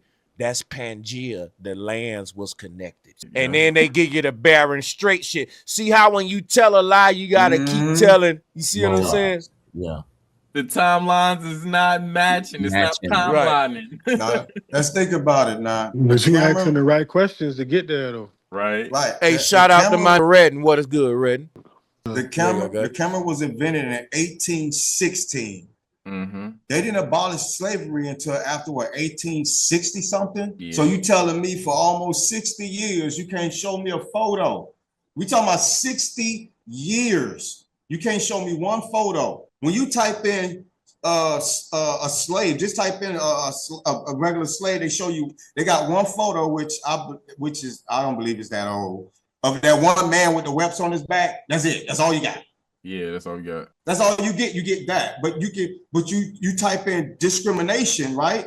Man, you're gonna see dudes hanging, getting bit by dogs. You're gonna see pictures everywhere. Because one thing I learned about the elites, they love documenting things. They do not, they just document everything. And when they got a chance to prove that what they're saying is true, then you're gonna have a list of evidence. So when we talk about discrimination, when we went through it in the 60s, in 50s and 70s, you could Google it. It's pictures everywhere of being mistreated. You will see the evidence. But every time we try to find up like slaves and things like that or slave ship, there's no pictures, even though the camera existed. Not land. And you know what's it's important for me to say this, right? People, these Jewish immigrant ships was packed so overcrowded that fecal matter, urine. Don't get me started. Women on their menstruals. Don't get me started, man. Like it's only 2, 3. It ain't a lot of restrooms on here for the people capacity we see. So we can only imagine, like what they were saying about the black people on slave ships. This what they went through. When they came here and took over, they gave us their history and they got our history, which is why people think they're the original Americans, even though we know they the pilgrims. But let's keep the flow going. Yeah, and I always look at it like this. I look at the habits of these type of individuals. And what I learned was the way they are right now today, vicious, soulless, they always been that way. This is not something that's new to them. When you look at history, destruction follows these individuals. These demonic individuals, they always been conquer, we take over, unalive, these people, whatever. This is who they always been. These same individuals is our leaders right now. These same individuals are in power. And what they do is they mold the minds of their offspring. So when they become adults, they take their place. Because we got to always look at it like this. These people mold their children to be the masters of your children. Facts. And that's just the way it is. They mold the minds of their own offspring so they could be the bosses of your offspring. Let me tell you how they do it real quick, right? It go back to what I was saying earlier. The literal interpretation of our ancient shit versus the non-literal. See, when they conquer your land, they take the same you taught them, because we was telling them, hey, the serpent resurrecting means your soul going to heaven because we're immortal beings and we can't die. Immortal energy can't be created or destroyed. Now, the people without a soul, they don't know nothing about that, what I just said. Right. So guess what? What I'm saying is like they're teaching our ass, if you pray to our God, he'll give you immortality. You can't give an immortal being immortality, bro. So that's how they get your grandma and auntie foaming at the mouth, begging to go to heaven, when guess what? The people who promising you a ticket to heaven can't even go to heaven. They condemned to the earth. They're demons. Like, they ain't even got a soul. How they gonna get me to heaven when we was teaching them how to get to heaven when they came to our land? So the thing is, the people who was hanging you on trees was also teaching you how to be good and go to heaven. Does that make sense? It made no sense at all. And let's talk about the small hats, and let's talk about how they infiltrated even what we consider white people, because they don't realize that they got duped in this whole stage too. They got duped the worst because all they did was cut all their hair off and they blended in. Y'all remember when we was young? I meant to tell a story to y'all a while back, and I'm glad it came to me. I remember when I was young, we used to make, one of the things that we used to make fun of when it came to, you know, white people, whatever, we used to always talk about how they had a long pointy nose. You know, that was funny to us. We're like, man, long pointy nose. But we didn't understand because we was young that white people don't have a long pointy nose. Small hat people do. The whole time we thought they was white because they blended in and pretended to be. So when they blended in and pretended to be white, you know what they did? They created a division between white and black while pretending to be white. And you know what? They didn't even know it. Yeah, because they call whites and blacks goyim. And the thing is, they don't like for you to call them white. But the crazy part, white folks like to act like the Jews is what they are. When, bro, they don't even see you like that. Exactly. They completely... And I hate to say this, but the what the dude name who they said was unaliving all the Jews, and the big H. Where's it say the big H? I don't even want to big H, right? We're calling the big H. Right. And bro, did you see the videos that been translated into English? This man was cooking. Everything he was saying in those speeches, he's literally describing the small hats and what they're doing right now today. What he was saying was they was trying to do that in Germany back then, and he was trying to stop it. And they use us to get rid of this man. And look at them, they done turned around and did it up. You got to keep something in mind. I'm gonna land my plane by saying this. We're talking about a group of people, right? A group of people that has been kicked out of 106 countries. Damn near every country. Man. 106 countries booted them out. Where I'm at right now, they're trying to kick them out where I'm at right now. Come on. They're tired of these folks, man. Like, bro, if you come out here, I'm out here in Thailand. Yeah, you in Thailand. Bro, these folks out here, they sleep on the beaches. They done destroy the beaches. They dirty, nasty. Man, the Thai people are getting tired of these folks out here. Y'all believe me, you can look it up. I'm out here in Thailand. I see it. You know, I follow you. These folks, bro, they're trying to buy up all they got one section where they done bought up all like the bars. They done open up all these stores. Like, they come to your country. And they're nasty, right? But they're trying to buy everything up. They'll buy everything up and try to control the whole country. And these people over here in Thailand, they not having it, man. They not having it. They starting to kick them. They're revoking like their licenses and their visas. They're canceling their visas. They're slowly getting rid of them because this is going to be another country that booted the small hats up out of there. That'll be 107 countries. But that's the type of people we're dealing with, man. Nobody wants you because you're considered the cancer. And I'm gonna land with this. I promise I'm gonna land with this. You good? When you look at every species on Earth, every species, there's always tend to be a predator type version of the species or a cancerous type version of the species. And I hate to use this language, but this is what they give me. When it comes to the human species, it looked like we might know exactly the cancer version of the human species, and that's what they are. Come on, bro. Listen, you being nice with that, because I would go so far. I would go so far as to say the people who are the original predators introduced the concept of the predator mentality to the earth, because in the Garden of Eden, you didn't have no predators. Even a lion wasn't predators. So it make me think wherever these people come from, because they showed up now, mind you, trying to tell everyone where everybody else come from when we don't know where the hell they come from. And they show up out of no damn where out the reset. We don't know. And I know they responsible for the reset that wiped out our ancestors. and they saying, well, we showed up in the jungle with swords and one-shot rifles. Get the hell out of here. Y'all had direct energy weapons because the Tartarians was advanced, and they would have taught them barbarians, because our ancestors let everyone just come and learn on the land. They had a free system. Yep. So I know what wiped our people out when that Spartan story, you can kiss my with a bunch of white folks. Come on, man. Spartans. Get with shorts on. You know what I'm saying, bro? Come on, man. Skirts and booty shorts. Now dig this right. You got to reduce the Earth population from 10 to 15 billion to hundreds of millions with swords within 500 years. You miss me with that, bro. Ain't that much stabbing in the world. Real talk, bro. Let me give you another one you can build off of, because we got to think about it like this. I don't want to leave that one yet. Not yet, bro. Not yet. Oh, go ahead. You got it. All right. Just real quick. Hey, bro, Sanchez, you remember when you did the Statue of Liberty build? Yeah. And you unveiled what the history or what they have unveiled inside the Statue of Liberty with those rats coming to this country with all the criminal identifications on it. That's murder, damn it. That's what we're dealing with. Go ahead, Drez, you got it.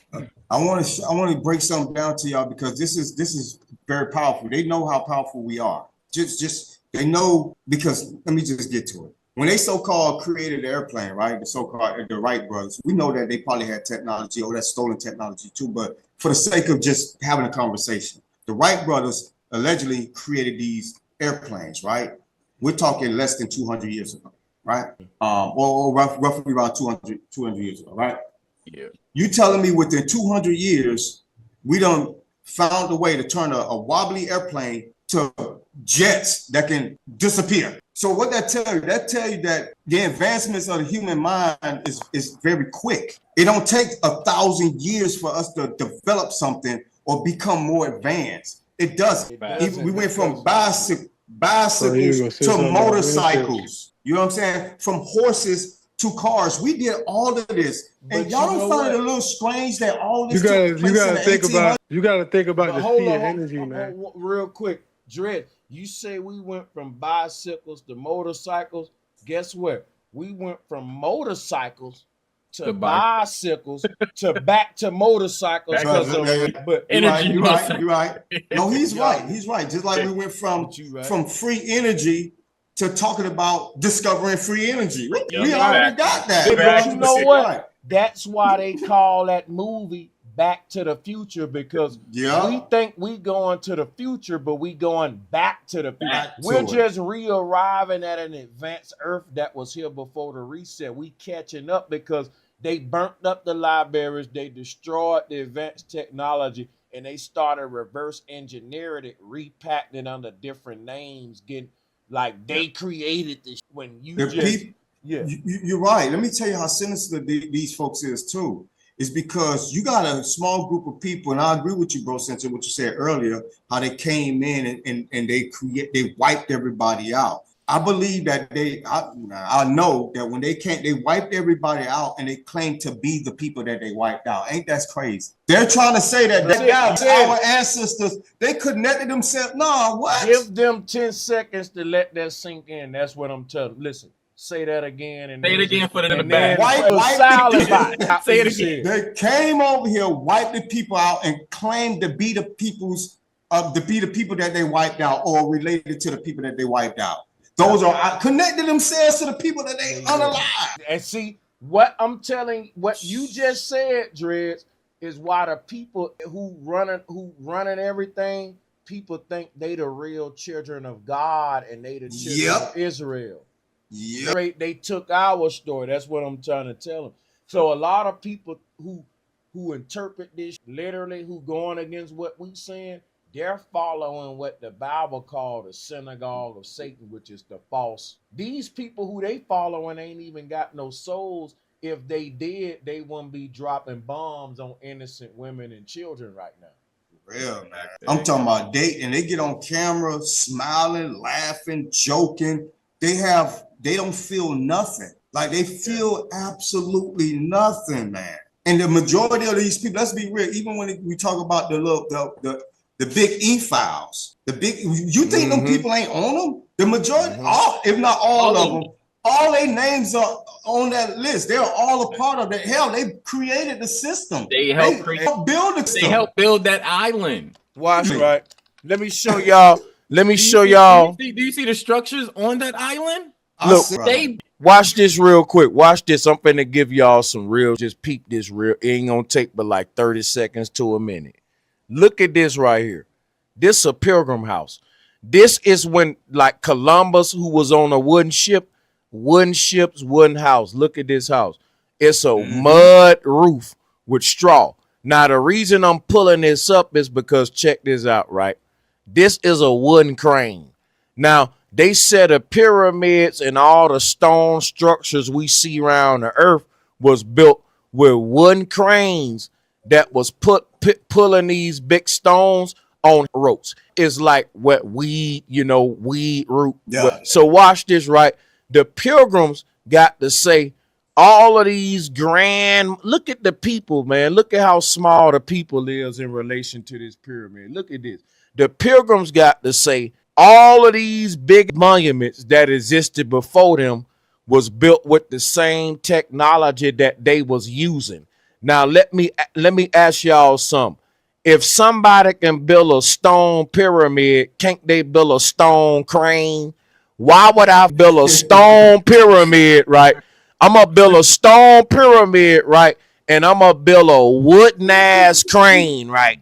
And I know that the stone weigh more than the wood, but I need the wood to lift the stone without tilting over. Come on now, the laws of physics tell you that, don't, bro? Yeah. Come on, bro. So, but the crazy thing about it, the pilgrims got to maintain that to say, we built this. And if they built it, everybody know how they was building with wood. They was telling stories about Paul Bunyan and lumberjacks cutting wood. So they got to turn all them Olmec heads to we rubbing rocks together, carving it and lifting it with wooden cranes and ropes. And people go for that. Paul Bunyan. Not Paul Bunyan, bro. But and the crazy part is they telling stories about Paul Bunyan. We getting excited and we like, bro, why are y'all getting excited about people that was boiling grits and witch pots outside of wood huts? We was living in stone utopias and 3-piece suits, classy, and we was in the Victorian age. And these people came through building mud huts when we had on top hats. Now they got the top hats on, they the small hats. You get what I'm saying? Yeah. And we talking about a group of people that used to just shit on the side of the road, teaching us about our history. We had to teach them how to clean. Hold on. First, we had to teach them how to clean themselves properly. Let me hold on. We are in 2026 according to their calendar. They still don't know how to clean themselves properly. Well, do you realize who we dealing with? We dealing with some acting smart motherfuckers. Come on, bro. Right. Now, when it comes to something, they can get it together, but on some keep up, self-maintenance, you think these niggas, come on, bro. You spray water on these motherfuckers and you're going to smell sulfur. Stop playing. Hey, Cypher, remember when we was talking about, the Bacon rebellions back in 64, 65, something like that, right? Yeah. And the way they described at the time period was that how, black people and white people was actually living together amongst each other. And even it was legal to be interracial dating, marriage, whatever. And I'm like, that don't make any sense, because why would they allow something like that in America when there's supposed to be racism going on and they're supposed to be lynching people? But when you continue reading, it talks about another group of white people coming over. You know who they was, right? Magellan, the small hats, and then they came and they created laws that outlaw. Because I always ask this question: why would you create a law to go against something that don't exist? But watch this. The only reason. Oh, go ahead. You got it. No, because I'm in and out with this to help you out right here. how the hell they gonna create a law to not have with the other race when they goes and they gonna break the law, they own law? Exactly. Yeah. But they made it a law because it was a thing that actually what was going on. They started the whole division between us and them because they was able to disguise themselves and look like them. Did y'all know that they are the ones that funded it? They created but see, there's a modern form of the Roman empires like infantry. You got with it. It never made sense anyway. Let's break it down and laugh at them real quick because they don't even know outside of adopting the symbolism of the swastika. Outside of that, they didn't even know what they was talking about because first of all, the big H, he never said nothing negative about black people. Y'all never noticed that he never said nothing negative about black people? No. So if he never said nothing about black people, why is these people that are supposed to be up under him in America say the N-word? Hey, look, bro, listen, I'm going to pull this up one more time, bro, because you going into... Watch this right. They ready for it, man. Here it is right here. The H-man knew who we were. The H-man named his troops out to us because when you say Nazi, the G is really Nazi. It's the J. The J is new, man. Listen, watch this right. Let me say this real quick. The J is the G. That's why they sound the same. Before the J, people was using the G. So that's why I'm saying like, but at the same time, you had some people turning the J and the G to the Z sound because the J become the Z. It become that too, which is the S sound, which is the same thing with the serpent, which is what the Nagas is. But the whole thing is when you say Nazi, you're saying not G or not G, right? And that's why symbol was a serpent or a spiral. That he didn't make that. That come from flat earth.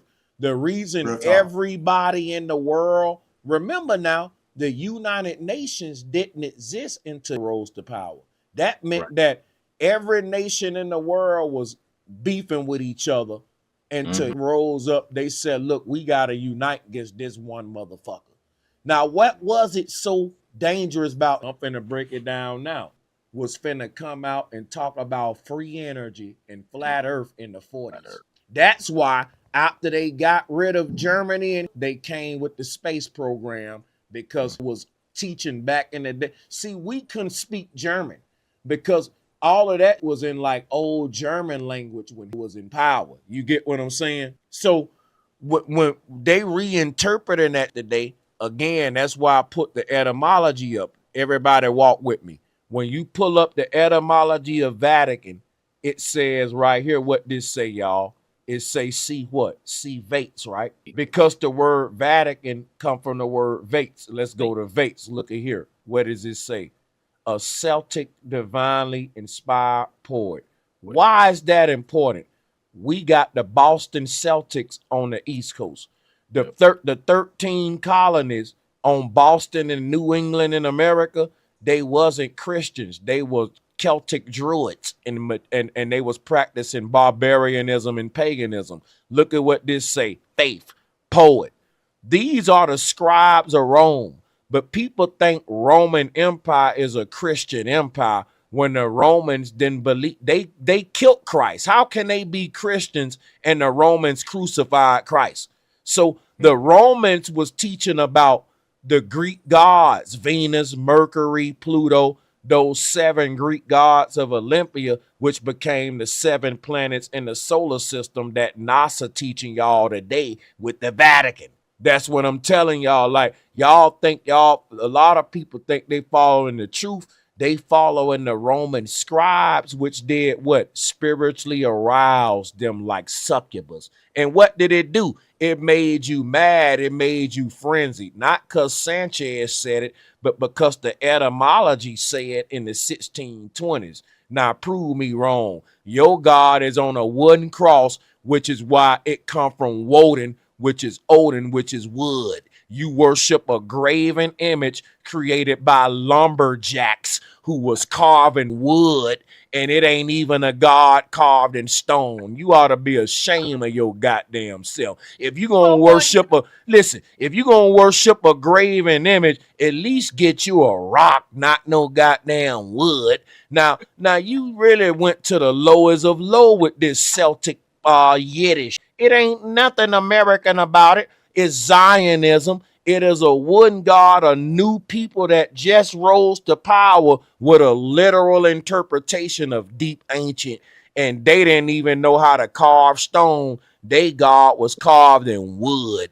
You traded Olmec heads, which is niggas carved in stone, for a white boy carved in wood. That's like trading motherfucking Gucci for Poochie. You traded Jordan for goddamn Morgan. You traded They traded Shaq for Paul Bunyan. Bro, them motherfuckers traded FUBU for PUBU. For real. Yeah. For real.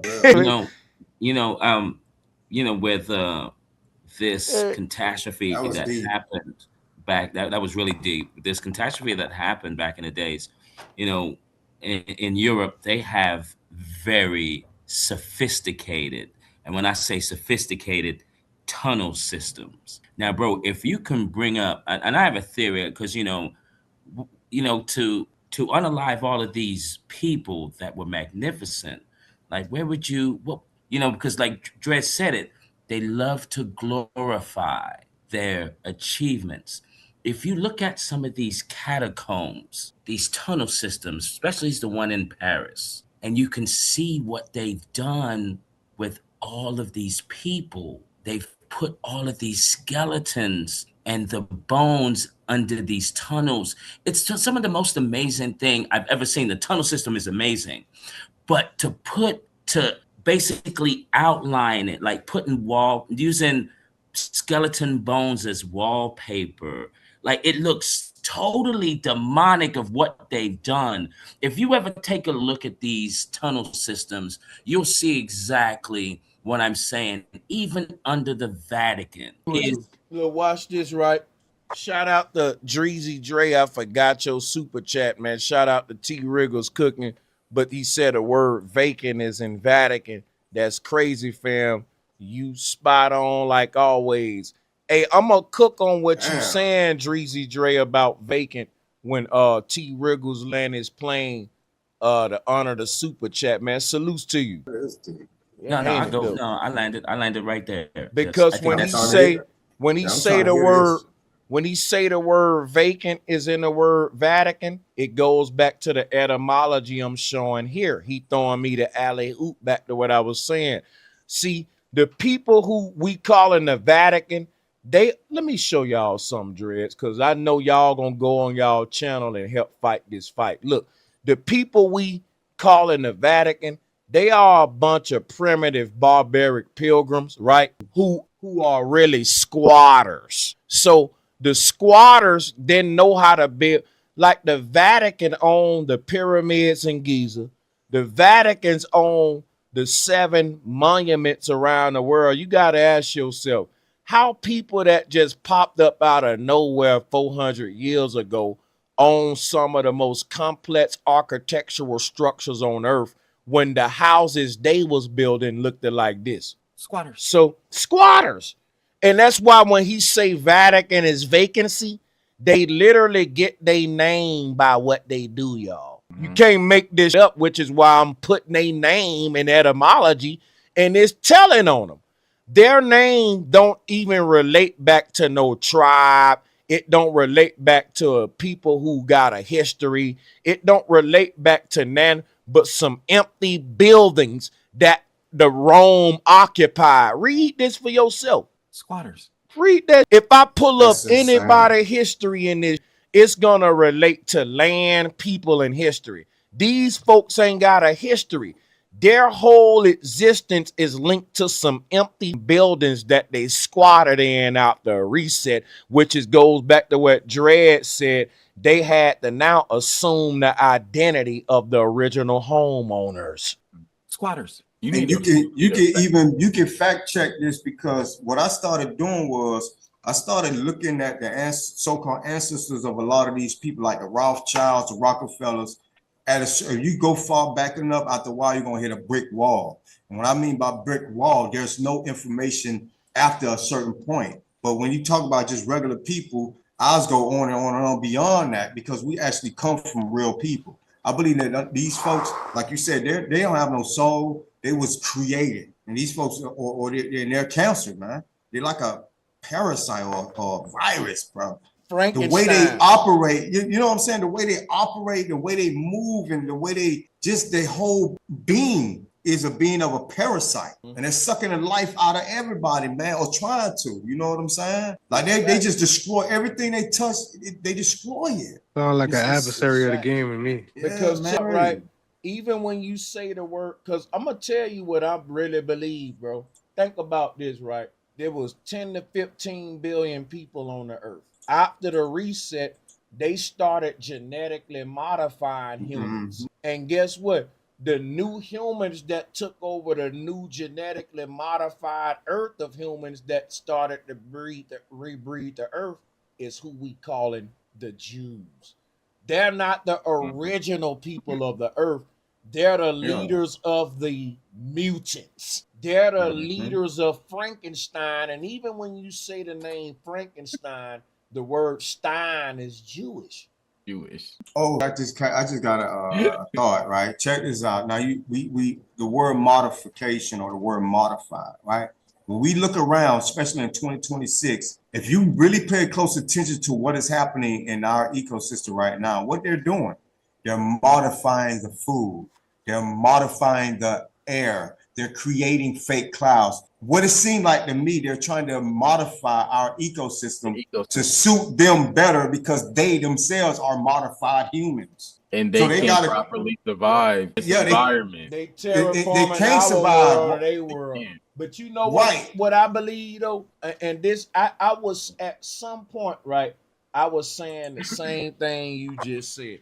I was saying, look, they turning our world into their world. And now here's what I'm saying at 2026 currently right now. I'm saying they ain't turning our world to their world. We're waking up realizing we fell into their world. Because look, if Earth is a fake simulation, it ain't our world. We from the base reality, the real world. So this world, if it's a matrix, it's theirs. It's like King Cooper in the video game. That's his world. Yeah, it's really their world. And what they did was they dressed it up to make it seem like we are a part of the world. And that's how I guess that's how they keep us asleep. Because think about it, once you become used to something, you don't really pay too much attention to it. That's just like in any situation, like even with the kids that live overseas, that's in Afghanistan. They're so used to hearing bombs blow up, a bomb can blow up, and they won't even flinch because they're used to it. Them. Yes. It becomes normal. This world has become normal to all of us. That's called desensitized. Right. We're born into the system. So we are already create an immunity to it. So it's like, this is normal to us. We was born here. But for a small group of us, we're starting to wake up out of that and starting to see the world for what it actually and truly is. And it's almost like the Neo situation when some of us can't accept it, but a lot of us did. And instead of us allowing our world to come crumbling down, we say, you know what, now we're going to wake up everybody else too. We're going to try to wake up the whole world if we can. And that's the mission we're on right now. Yeah, facts. Salute, Dreads. Hey, man, let me show y'all something real quick. I want y'all to fuck with this real quick, right? Watch this. See, because this one right here, as it goes over a lot of people's head. I want to focus on this collage right here, man. It's a lot of going on in this collage, right? It's a lot of going on in this collage, but I want y'all to really just check this out, because guess what we doing right now? We're talking about man versus mankind. The people in the Matrix movie that is connected with the agents and the people that's like Neo and Morpheus and them, because check it out. You can have a light within you, but if you ain't activated, it's no different than that black cube over there on the left. It's just a dark spot. What make your light shine is when you go to opening your mind up. It's like opening up your sky vault. It's a hole in the middle of our brain, and I can show it to y'all right now. I ain't making this up, bro. Watch this. I'm gonna show y'all this. I was showing it to the priest earlier, right? Like the vault of heaven. Let me pull this up real quick. Hold on. Damn, I thought I had it pulled up. Here it is right here. But this ain't the one I'm talking about. Hold up. Here it is. That little white light that we see in the middle of our brain right there, that is literally a portal to let your soul leave the body. It's right here. So watch this. What I'm saying is, when you cut the human brain open, you see the Antarctica ice wall with all the ley lines going to the North Pole just by cutting your head open. So let me ask y'all a question real quick. Here go the thing. The ancients knew what the shape of the earth was. I'm going to pull this up. But here go the kicker, though.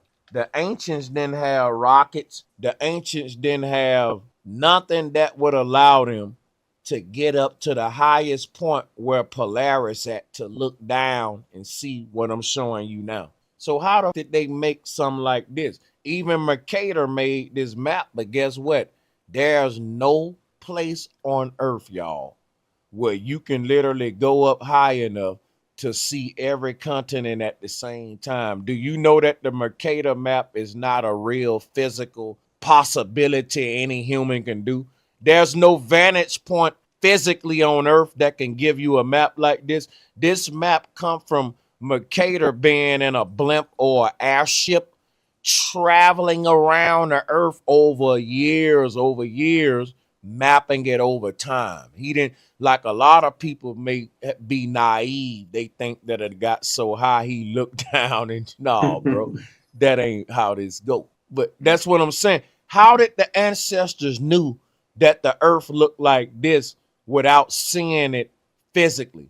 Because they said as above, so below. And when they cut the brain open, they saw the earth. They knew that the earth was us in our own sleeping body.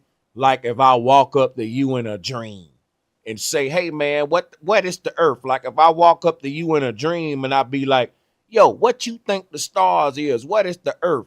You gonna tell me all kind of scientists told you, not knowing you walking around in your own sleeping body. And the earth shaped just like your brain, and the stars is just the end of your neurons, and which is opening entrances to stargates, like an open boulevard, which allow us to dream in the first place, because this is like a cosmic traffic system, allowing your consciousness to go from the dude who drooling on the pillow in his bed to the dude who doing whatever he doing in whatever dream you going to, which is a parallel reality that's happening at the same time this one is happening. But so it's crazy that like we can Hey, bro. to our knowledge at this point, we can all like be on the same level at the sun in an airplane, and we still can't see all continents at once. That's crazy. Bro, where can I jump on? Oh, okay, let me go back here and tag bro in real quick. Thanks for that. Let me do that now.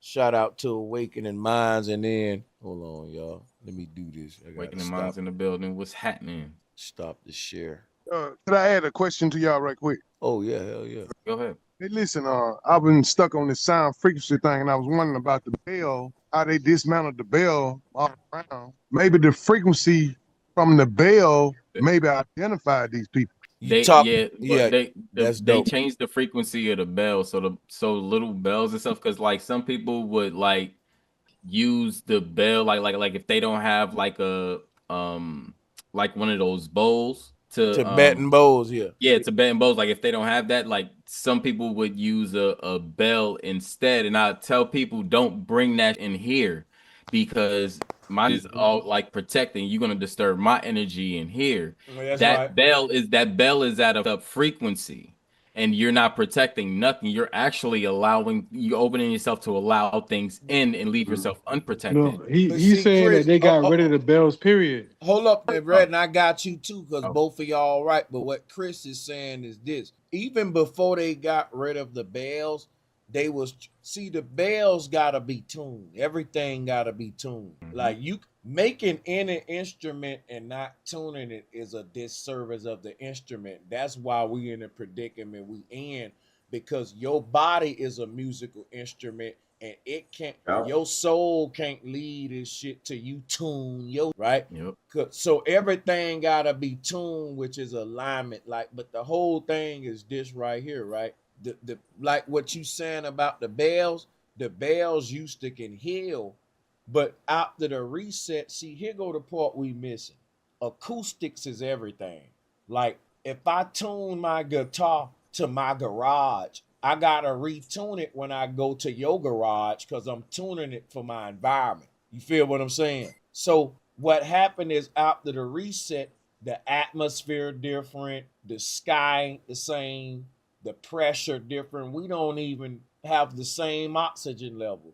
The acoustics in it, because we're in an enclosed dome. Keep that in mind, the firmament. So you gotta think cymatics and acoustics, like what Tesla was saying. They're using vibration, because by us being enclosed and us being vibratory creatures, the dome acts like a mold for Play-Doh, like a cookie mold for cookie dough.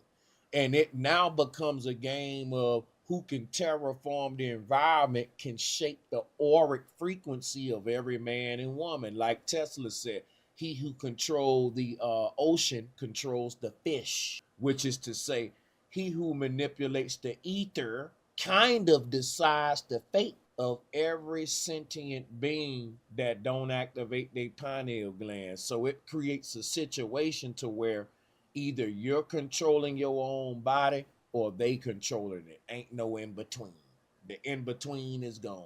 Either you're running on awake conscious decision or you're on autopilot. Just like a video game, when you put the controller down, the computer immediately take over.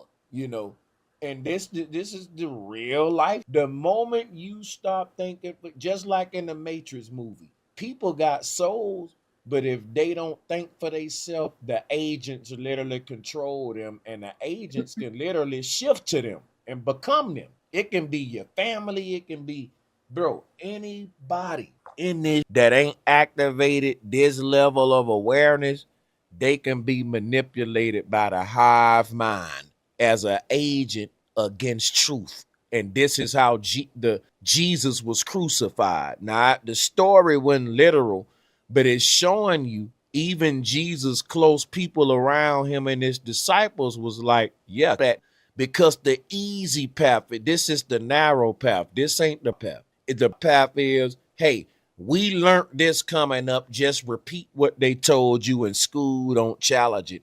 Even though it make most sense when you break the flat earth down. Man, you'd be surprised how many people we talk to about flat earth, out of body experiences. Deja vu shouldn't be a thing, man, if what they telling us is true. But people will say, but you know what? You're not an expert, though. I've had folks tell me, Sanchez, you make a lot of sense and I can't debate you, but man, we don't got degrees in this. We ain't the experts.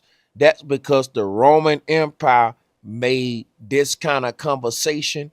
They gave it authority with the Pharisees and Sadducees, which is your astrophysicists, your priests and bishops and all of them.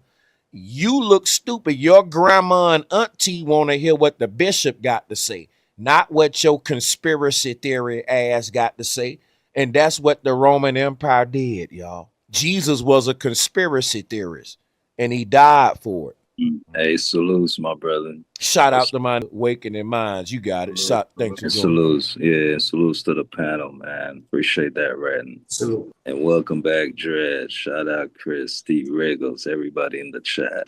Always, brother. Appreciate you. Hey, bro, go back to that picture real quick. The flat earth depiction, please. And I like what you said. No man can go high enough to view this plane we walk on. That was tough. But looking at this picture, it reminds me of a tree, like a tree ring. You know, if you cut a tree in half, yeah, and you can tell the time, you know, the dates of the tree. But the words Vates that you had pulled up on the Vatican, Vates, Vates, that's like saying fates, like faith. You get faith from the script. Right. And we know the script was written, paper comes from wood, so these are the masters of the wood. It's the same. It's like that's their God, the fates and the script. Even Hollywood, you know what I'm saying, man? And what's crazy, like when you bring up the tree rings, right?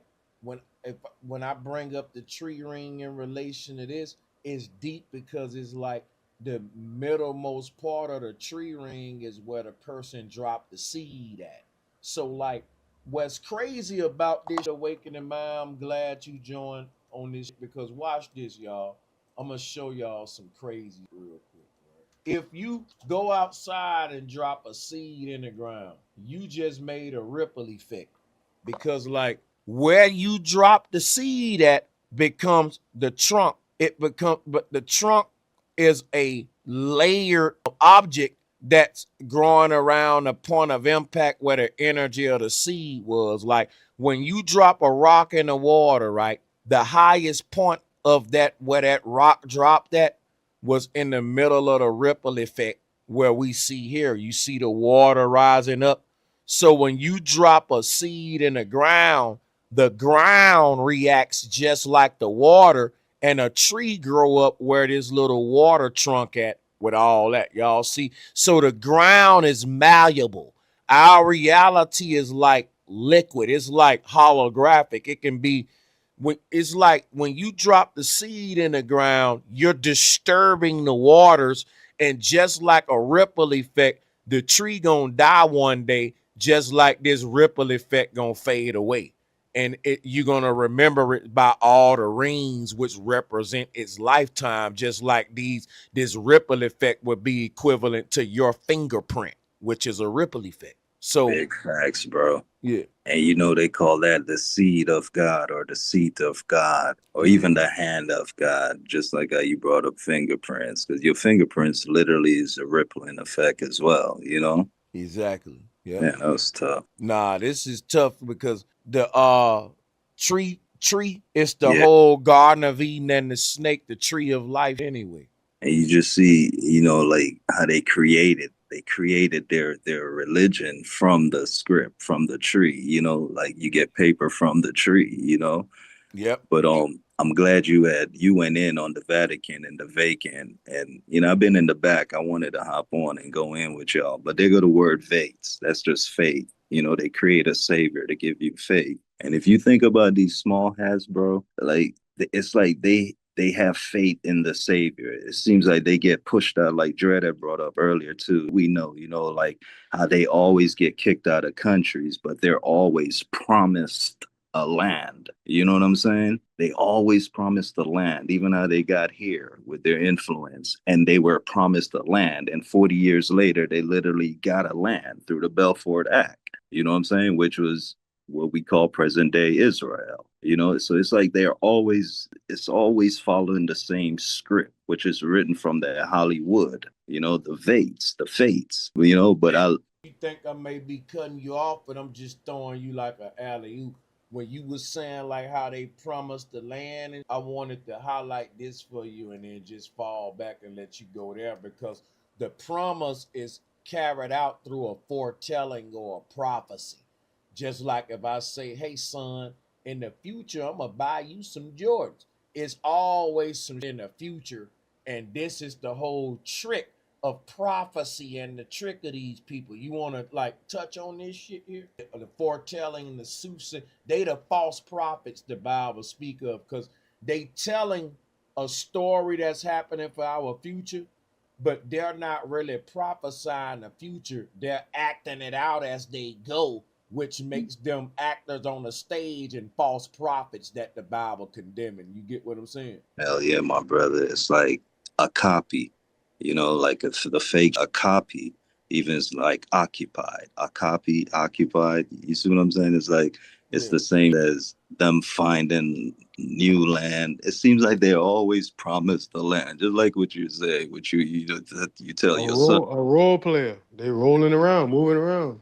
Role player. Drop a one in my Hey, drop a 1 in the chat room, in my chat room, if y'all can hear me good in my chat, and salutes to y'all. I'm gonna yield the flow. Salutes to Hey, the bro, if you can pull up that ship again that you got all of them on, because it's a specific name to that ship, you know. You had it with all of them on that ship, man, because that name, now we need to figure out who built this ship. Where was this ship coming from? Because there was no Israel at the time. You know what I'm saying? The small hats. The Mayflower? Yeah, But the small hats. here go Not the the thing Mayflower, though. the I ship that got he you. had brought up earlier with the. I got you. See, here go the thing. It goes into what I was saying about the Statue of Liberty, right? When I was saying, look, the Statue of Liberty built out of steel, but the people who said they built well, but they was wood houses. Even if you look at the word Vatican, it goes back to where it is. Wood, Vates, wood. They biggest achievement, like the reason this is important with the wood, because it shows you they're being identified by their greatest technological achievement. Technology is graded by your ability to manipulate the toughest elements on a periodic table. And if your biggest achievement is carving wood, and your God is a goddamn carpenter, a wood carpenter like Jesus, you're primitive. You're a barbarian. Because our people was cutting stone like butter when y'all was worshiping carpenters. You get what I'm saying? Like, this is just two different kind of, it's comparing motherfucking house dogs to wolves outside. Right. You know, they say the Savior was a carpenter. You remember Jesus was a carpenter. That's what I'm saying. Yeah. God is that's Paul Bunyan. The whole thing, the wood, you know, like, and the crazy thing is telling on them when you do the etymology, that when you go and look at our etymology, bro, all of our is Mason this, Mason that. They tell you Masons founded American. No, they destroyed the original Masons or stone workers. These the false Masons, the false prophets. The ain't nothing about working in wood is masonry. Squatters. Right, the false Masons, squatters again. Yeah, squatters. That's all.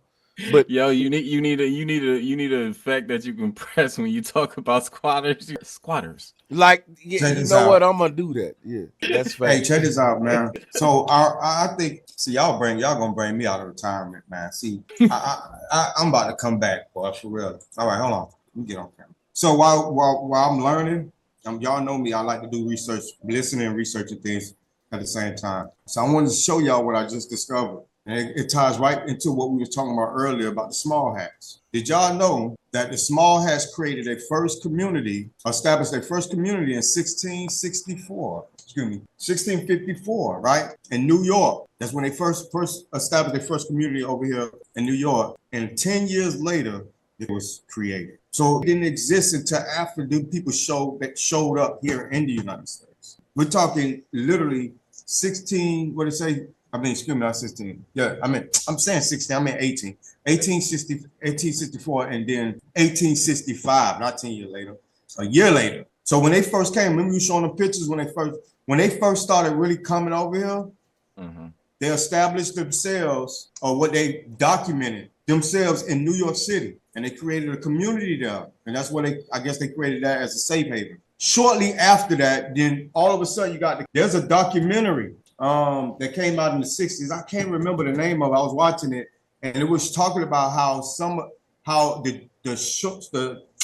small hats infiltrated regular white folks, but they also was raising money at the same time. And they started tying their so-called suffering to our suffering, which never made sense to me, because when you think about it, while they're sitting here talking, they use this the terminology that the small hats always use, and y'all know I ain't lying. They say the N word and the J word for racism. Yep. The N word and J, they always tied the names together. And what they was doing was they was victimizing themselves, so nobody would never look at them and say, you are what you're claiming not to be. Right. So they created, what they did was they victimized themselves and put them and all the way to the top of their podium, bro. But what I don't understand is, if you're going to use the N word and the J word all these for decades, why is it that black people don't share the same power that you gain if you're claiming that we both was the ones that was victimized together? Right.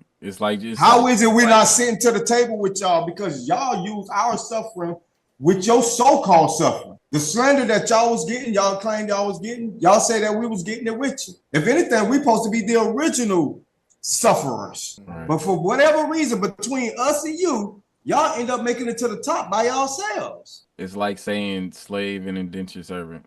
Yeah. Right. And look, you see a lot of pictures like this in the 1800s. People don't really like, where's everybody at? The streets is empty. That's what I was trying to tell you. And the crazy part is like when the Jews say, well, they settled in New York or the tri-state area first. The reason they claim that is because the capital of Tartaria in this part of the world was where the Statue of Liberty was. That's why I was telling folks, like, when these folks came over here, right? I'm about to pull this up one more time for y'all, because this right here is the jewel. What I'm right here, like, what's gonna show you these folks full of crap, right?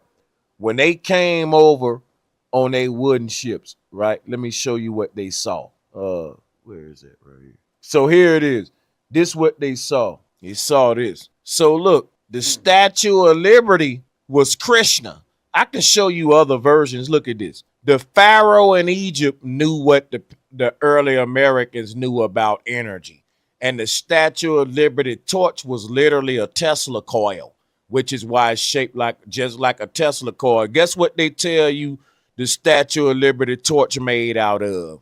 Copper. Guess what a Tesla coil made out of? Copper. Guess what else though now? The Statue of Liberty gets struck by lightning all the time. And guess what they teach you? Lightning don't strike. Listen, lightning don't strike in the same place twice. So the only way lightning striking in the same place twice is if we're looking at a plasma discharge, like a plasma ball. You feel me? Just like in this Tesla coil, lightning will keep striking twice. Because why? It ain't lightning, it's plasma. And I'm telling you that the early Americans created the Statue of Liberty, right? And that the Statue of Liberty, check this out, is a big Tesla coil with a tower inside of it, hiding the Tesla coil tower. That's because let me show y'all something real quick, right? Watch this. Watch this. Watch this. Here go Tesla tower right here. Look at it. It's getting struck by lightning twice and it ain't getting destroyed. Now, if anyone ever saw lightning strike some, it destroys it, bro. So lightning ain't striking Tesla tower. It's literally his tower is pulling energy from the ether and using it to power his equipment in here. They blew this building up because Tesla was powering it with free energy and they wanted to charge us for energy, y'all. Why would you blow this up? This history, right? Why are you hating on Tesla? Because look at Tesla's tower, y'all. Now look at the Statue of Liberty. It's the same, because the torch at the top of the Liberty Tower is Tesla's car. So Tesla, who was keep in mind, Tesla was an incubator baby. Tesla didn't invent none of this. He's just a front man. They hiding the fact when they took over after the reset, they needed a name to say who discovered this, and they gave it to Tesla when they squatted on all this.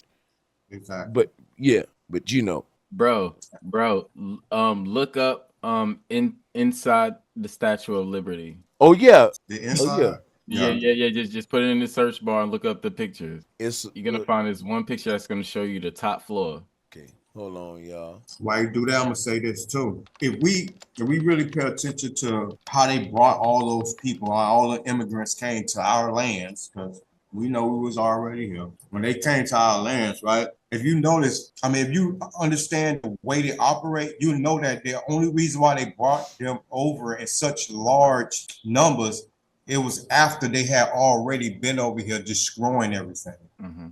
You're gonna send the military first. You're not just gonna bring people to unknown lands without knowing if it's dangerous or not. So when they start coming in boats like that, this is after they done came and started destroying, unaliving the Aboriginal people that was already here. And when they came, they just claimed all the land. You see that's what they did. When they came, they just started taking land that didn't even belong to them. But that's what I was telling you. Even the infrastructure, the homes, they started squatting in things like they didn't build. That's why a while ago, I was saying, like, it's crazy that Christopher Columbus already had an interpreter with him. How did he have an interpreter with him if he first discovered you gotta learn first. But watch this. You don't know how they grow corn or how they.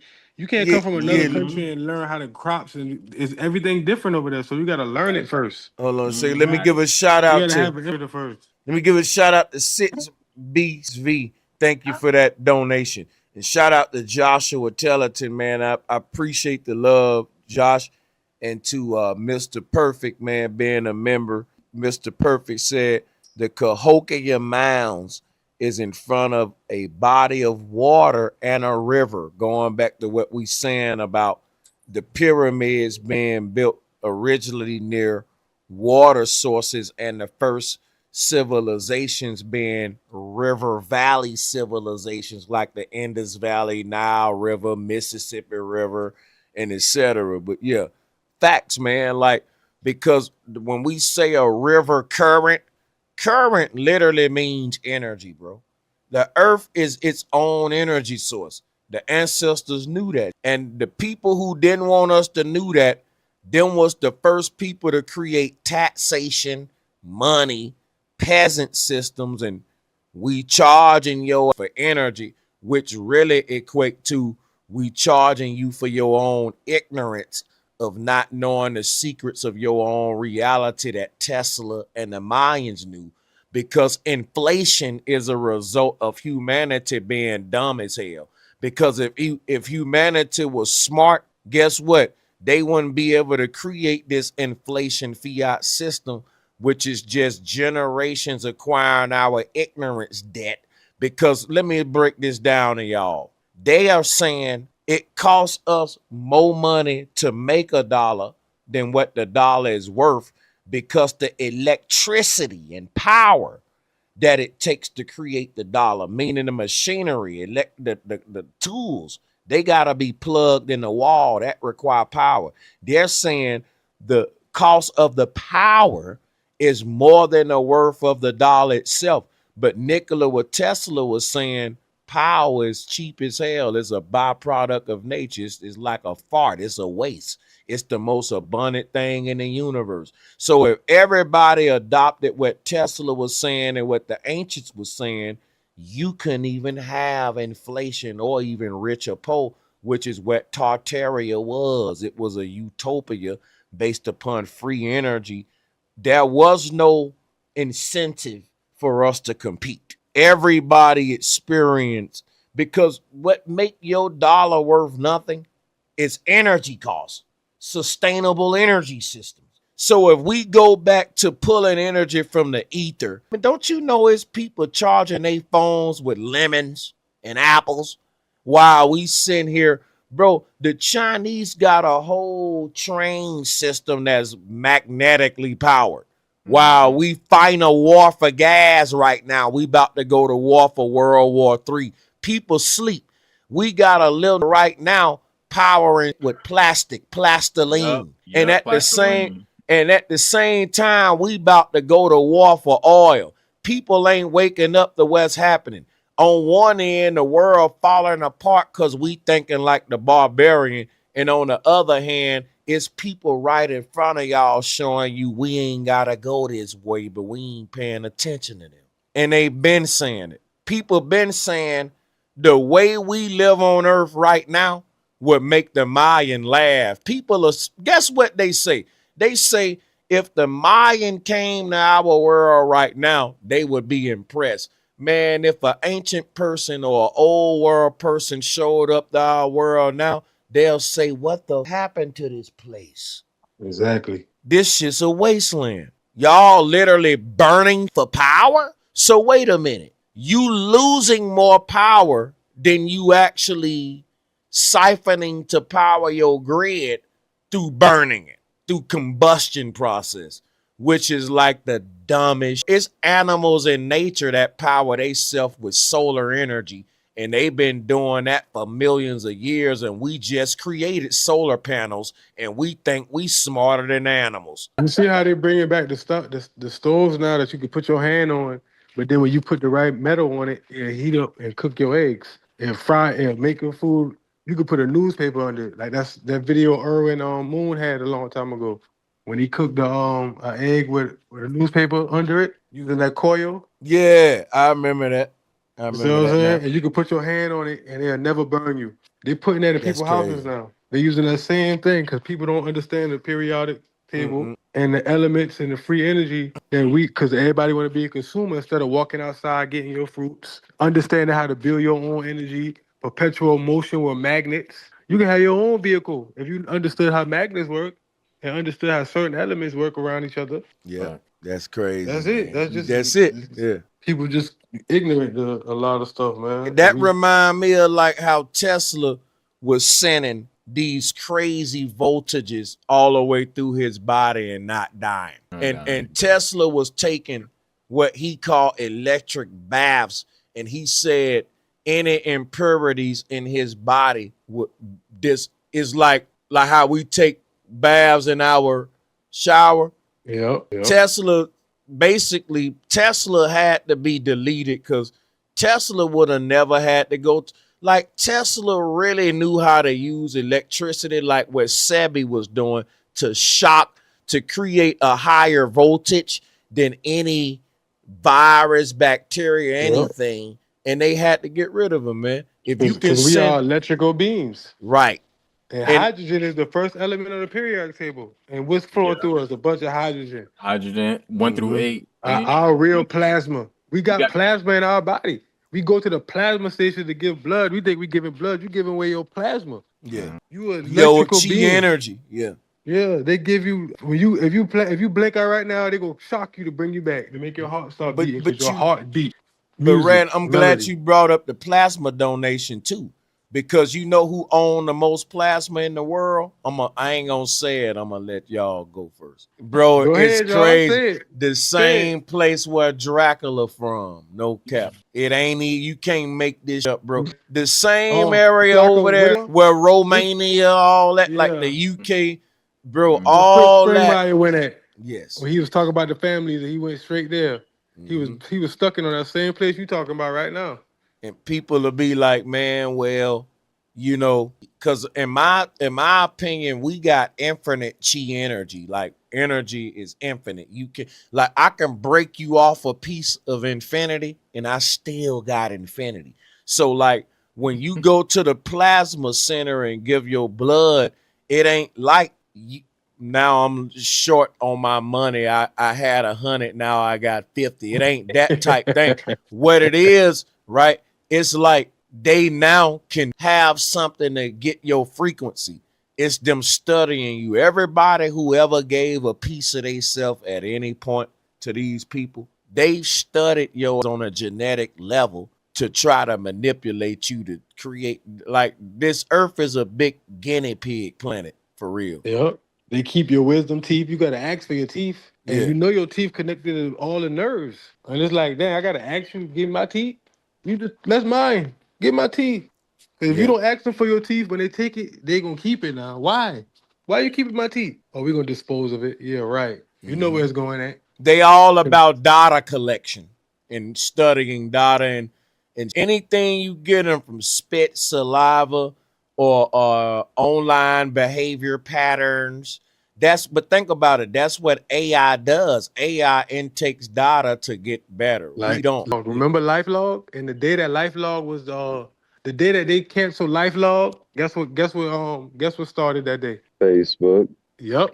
Facebook, baby. Come on now. How y'all start Facebook the same day? Yes, crazy. So everybody living their life is LifeLogging it willingly now. Because that LifeLog that sound too much. You see what I'm saying? Hold on. You be like, LifeLog, what I'm doing? Because LifeLog is like a beta version for them to test to get the information they need to create some as good as Facebook. So Without life law, you don't have Facebook because it's like evolutionary process and you don't know, you the guinea pig. Like real talk, we should be getting a check from these companies because if I'm a rat in a lab and your technology come from me being a guinea pig, ain't I'm part of this damn business now? But see, they can't let you know that. That's why they study you in silence. They collect data in secrecy. You say accept cookies. You go here. You say, hey, we're watching your data without, and you can use it. All of this is free. All of this AI, it be free, and you think it's free, but you're paying, bro. Yep. You're allowing them to see your behavior and all that, and it's literally, you don't understand. That's worth more than money. You signing up to be a digital guinea pig. Yep, bro. That goes back to that tree. That tree. What they already doing is there's a person online where his mother passed away, but because Facebook got all her messaging, how she talks, how her language and all that, they're still sending out texts and responses like she's still alive, and that person was trying to sue or go after the company because they were like, how's my mom still sending messages and doing all this stuff? And what happens is this is a part of that digital twin they're trying to create, right? Like, so when they're getting all that data from you, they're building a digital twin. Hey, guess what? So that go back to that picture you showed with that chip, Sanchez. They getting caught, they getting damnation going inside the computer. Hey, look, what Firewalker was just saying, it's a bunch of people that's been coming out for years saying, look, I signed up to this site. Remember when they rolled these AI sites out, it was some of the newest users, right? They actually made their first AI generated characters off these people. Like when we use this AI today and we get all these random characters, bro, it's literally people that said, look, I logged on to this site. It was free. Boom, boom, boom. A year, months later, I see a generated avatar character that's similar to me. It's been so many people like that, y'all. Because when they download them filters and them cartoon apps, they give away their likeness and don't know it. They giving away their likeness. A bunch of lists that you sign that you agree. You don't look at it, you just hit agree because you want to make your face look a little better or make a cartoon character yourself. You don't give away your likeness. And we don't really know how much we giving away, Red. And I'm going to show you because it seems harmless. It's like, okay, I got a service. Why y'all tripping? I don't care if they make an AI generated version of me. So, man, like I like Chat GPT, right? Here go the thing. What if your AI version get more famous than you and your AI version start becoming a multi-billionaire? The world fall in love with your AI version. And you go out there and be like, hey, y'all, that's me. And they like, sit your down, nigga. Fuck you. We want your AI version. Or even worse. The worst thing about it is, like, say we're all like going in the future and everybody's living inside that AI metaverse, right? They can unalive you in real life and nobody would know, because your AI avatar is still walking around doing everything, transaction. So everybody be talking to this thing like you still all right and okay, but you gone. You your phone. Everybody that got their phone, they keep their phone with them. You show what you like. Even when you chilling and you be like, dang, I want that new 50-inch TV. You might be thinking in your head. You ain't even saying it no more. The phone listening to your thoughts now.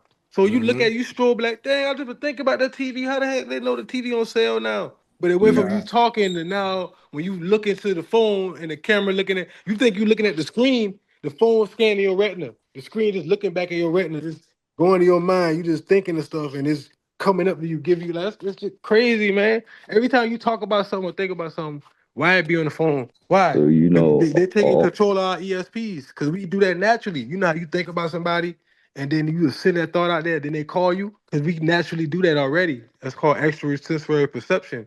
But we do it so much, we're not realizing it's like a wireless thing. You giving off a transmitting and the phone and the AI taking that stuff in.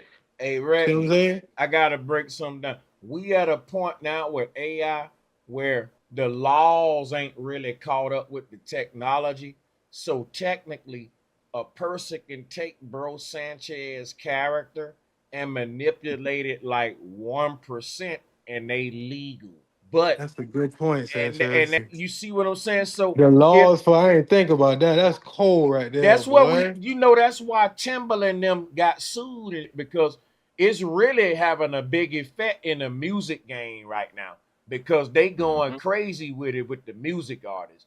But it's gonna get like that with everybody with a fire personality, not just music. Just if you just a good, you can be PewDiePie, right? If the AI say, look, I can make a better PewDiePie than PewDiePie, we ain't gotta change it then but a little bit, then now PewDiePie out of business because his alternate ego, just like Jordan Peele, the movie That's Us. cold right there. You see That's what I'm saying? cold. And really, that's what the world about to go to right now in this war, man. A likeness war. It's real.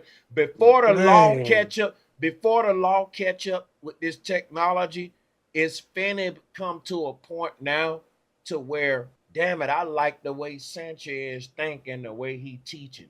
Let me feed 50 of his videos to Chat GPT and tell him, look, make me a channel like Sanchez's that's doing the syncretism like him. And this might fuck around and be, it ain't gonna have my human flaws like yelling or turning up like on a nigga. fool. Right. It's gonna be this. What AI is able to do is generate a likeness of your higher self, but it's the Antichrist. It ain't really your higher self. It ain't conscious, but it's able to create you without all the that's holding you back, basically, which is gonna make people opt into it like we already doing. Yeah, and if it's a good enough story, they're gonna make a documentary out of it. They're gonna make movies out of it, sitcoms and shows. And Hey, bro, I got a question for you. That's scary when you think about it, man. I got a little question real quick, y'all. Hey, so you know how ancient world was like Tartaria over here in the United States, right? Probably other parts of the world too. Do you think it's possible that the Statue of Liberty, when the Tartarians built it, it powered because it pulled electricity from the atmosphere, right? Do you think it's possible that it powered the city of New York? And then, like, say, like, you know how they laid the foundation over that. When the settlers came, they built over the top of the old city, and then that's when they changed the function of the Statue of Liberty. It kind of made it look like it's a display item, but it wasn't functional no more. And then now everything is not off of free energy no more. It's off these like power. It's still working. It's working underground. Watch this, right? Look, I done my research on this, and listen. I got a video on Facebook that's getting cool. You wanna? I can play the video, or I can break it down quick. Now it depends on how thorough y'all want it. But like, I got a video. Do it half and half, Sanchez. Do a visual and then break it down real quick, cause I don't even think that video that long though. It might be like 7 minutes. I think that's the one. Hold on, because the video I got, what I made, man, and it's my remake. Because look, I'm following a lot of Tartaria channels, and as I learned from them, what you got to do is share the information to where people who follow you are likely to accept it. If I say, go check this channel out right here, which I do, people don't, I end up, doing that. People don't get it. We just move on business as usual. What I do, I introduce the conversation on my platform directly to my people through me. But in order for me to do that, I got to research it thoroughly. So now when I introduce it to my people, it's in my way. It's in my words. I'm now looked at it enough to see what's going on and it becomes that kind of situation. So what I'm going to do now, right? I'm going to go to my videos on Facebook and I'm going to play. This gonna really open y'all up, man, to this Tartaria thing. Now, let me share the screen with y'all real quick, and let's just take a few minutes to check this out. We've been here 6 hours now. I don't think any other time we add on here even matter at this point. Let's check it out. I think it's this one. Have you ever considered that the symbol we're taught to associate with freedom and democracy might actually be a monument to the greatest historical falsification ever pulled off? From childhood, we're told the same story on repeat. The Statue of Liberty was a generous gift from France built in the late 1800s to celebrate American independence. Textbooks, tour guides, plaques all recite the same script. But what if that script collapses the moment you look at the statue through the eyes of an engineer instead of a historian? Because what stands in New York Harbor is not just a statue. It is a 93-meter tall copper and metal colossus weighing over 250 tons. And the more closely you examine how it was supposedly built, the more impossible the official story becomes. We're told the internal framework was designed by Gustav Eiffel, a convenient name and a brand of credibility, but names don't solve engineering problems. Processes do, materials do, and logistics do. And when you examine the metallurgy of the 1880s, cracks immediately appear. Steel production at the time was unstable, inconsistent, and expensive. The Bessemer process and open hearth furnaces were still experimental elite technologies. Steel was used for tools and weapons, not for mass producing precision load-bearing frameworks capable of surviving hurricane winds and saltwater environments. Yet we're asked to believe that France casually produced thousands of tons of perfectly uniform iron and steel while simultaneously suffering economic devastation after the Franco-Prussian War. Where were the factories? Where are the production records? Where did the metal come from? France claims credit for engineering the Statue of Liberty as a triumph of the 19th century ingenuity. Yet France's residential architecture of the same era reveals a clear inconsistency. Much of it was utilitarian and peasant level, lacking the monumental scale, the metallurgical precision, and the structural sophistication embodied by Lady Liberty. Where is So the brother said he wanted me to do both, and this video may be longer. I don't think, okay, yeah, it's like 30 minutes. We don't want to do that. So, but the point of this video is the Statue of Liberty wasn't just some beautiful statue, right, that was delivered by France. The Statue of Liberty is an ancient goddess that we see all over the world, and I'll show you in this video just to skip through. Here she go right here. Hold on, let me go to here because this gonna blow you away right here. This gonna blow you. Here go the goddess Azia in China, Statue of Liberty. Here go in Alabama where I'm from, the goddess Electra in Birmingham, and not to mention in Alabama, I'm from a city called Bessemer, and the guy who created the Bessemer process to bend steel the way they do, his name was Henry Bessemer, but he ain't the guy who created it. He the pilgrim who plagiarized this Tartarian technology with steel, because if he created it, why did he build a mud hut to live in for himself? So look, here go the goddess of electricity right here. This is an old light post in the UK somewhere up here. But this thing ain't got no wires coming from it.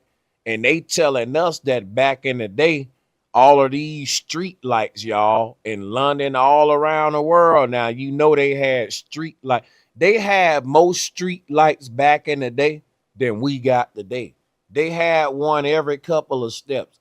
And they telling us all of them was burning wax candles. So somebody had to change that every day. We talking hundreds of thousands of lamps for blocks in your city. People got to come out, change that every day, change all the candles from the chandeliers above us that's dropping wax on our heads. Because if a person think that a chandelier was burning candles on it, you got to be a fool. Because check this out. We had electricity, man. And when you let these bastards lie to you, you think people was in a ballroom and a banquet with they good outfit on with candle wax dropping on everybody. And you know how much a chandelier weigh for you to change them candles every day while they burning above your head, not catching the house on fire. Now you got a chandelier above your head burning candles and ain't no black soot on the ceiling. The ceiling beautifully pristine white. It ain't staining over time with black candles burning with the smoke. Use your head, people. Research Tartaria, man, just like you did with Flat Earth. Because this goddess right here in Europe, she would have been lit up. That ball she holding, that would have been lit up and it wouldn't have been no candle in it. Now, who gonna come and unscrew the ball every day? You gonna have to change that 4 times a day with the fuel lamps they said they using. And you got a bunch more around the city to do. Bro, that's damn near a whole military just to change lights and chandelier candles. Just because y'all don't want to believe the old world people had electricity. So yeah, we got structures all around the world built in the 1800s when they said a Statue of Liberty, anywhere from 1800s, you got these steel structures that ain't got no power cords coming from them, no electricity poles are built yet. And they got to say, well, people, that's gas, like people was putting candles inside of that statue. Now listen, if I'm smart enough to carve a steel statue with a dress on, you can see the wrinkles in a dress. So whoever made this statue, they dealing with steel like butter steel. Butter. You feel me? So not no wooden huts. And if I'm building a statue like this one right here, I'm not burning candles in the dark, bro. That's the barbarian. Come on now. Come on now. Hey, but see, bro, that's why I was asking, like, how was they using these statues and these towers to power the city? That's what I'm about to, I got you, right?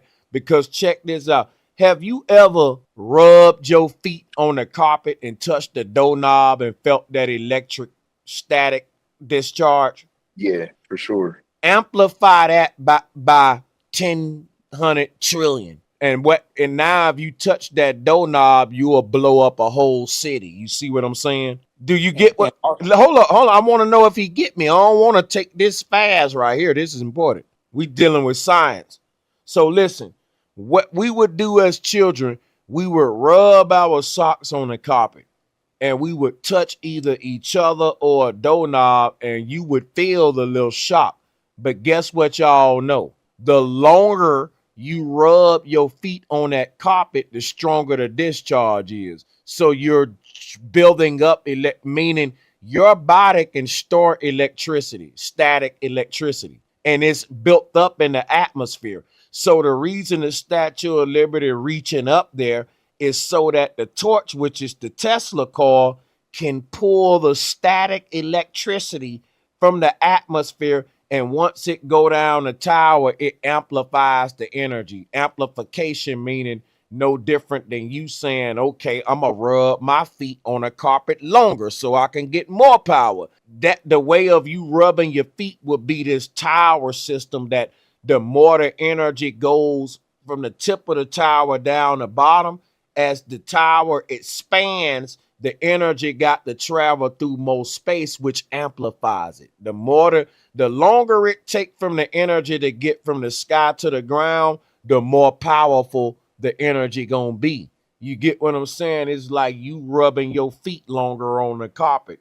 You saying the longer I'm taking for the energy for me to let my go, boom, and let my shock go. That's how long, like the taller your tower is, the more powerful it is. And that's equivalent to the longer I'm rubbing my feet on the carpet type to get more power. This making sense to y'all? The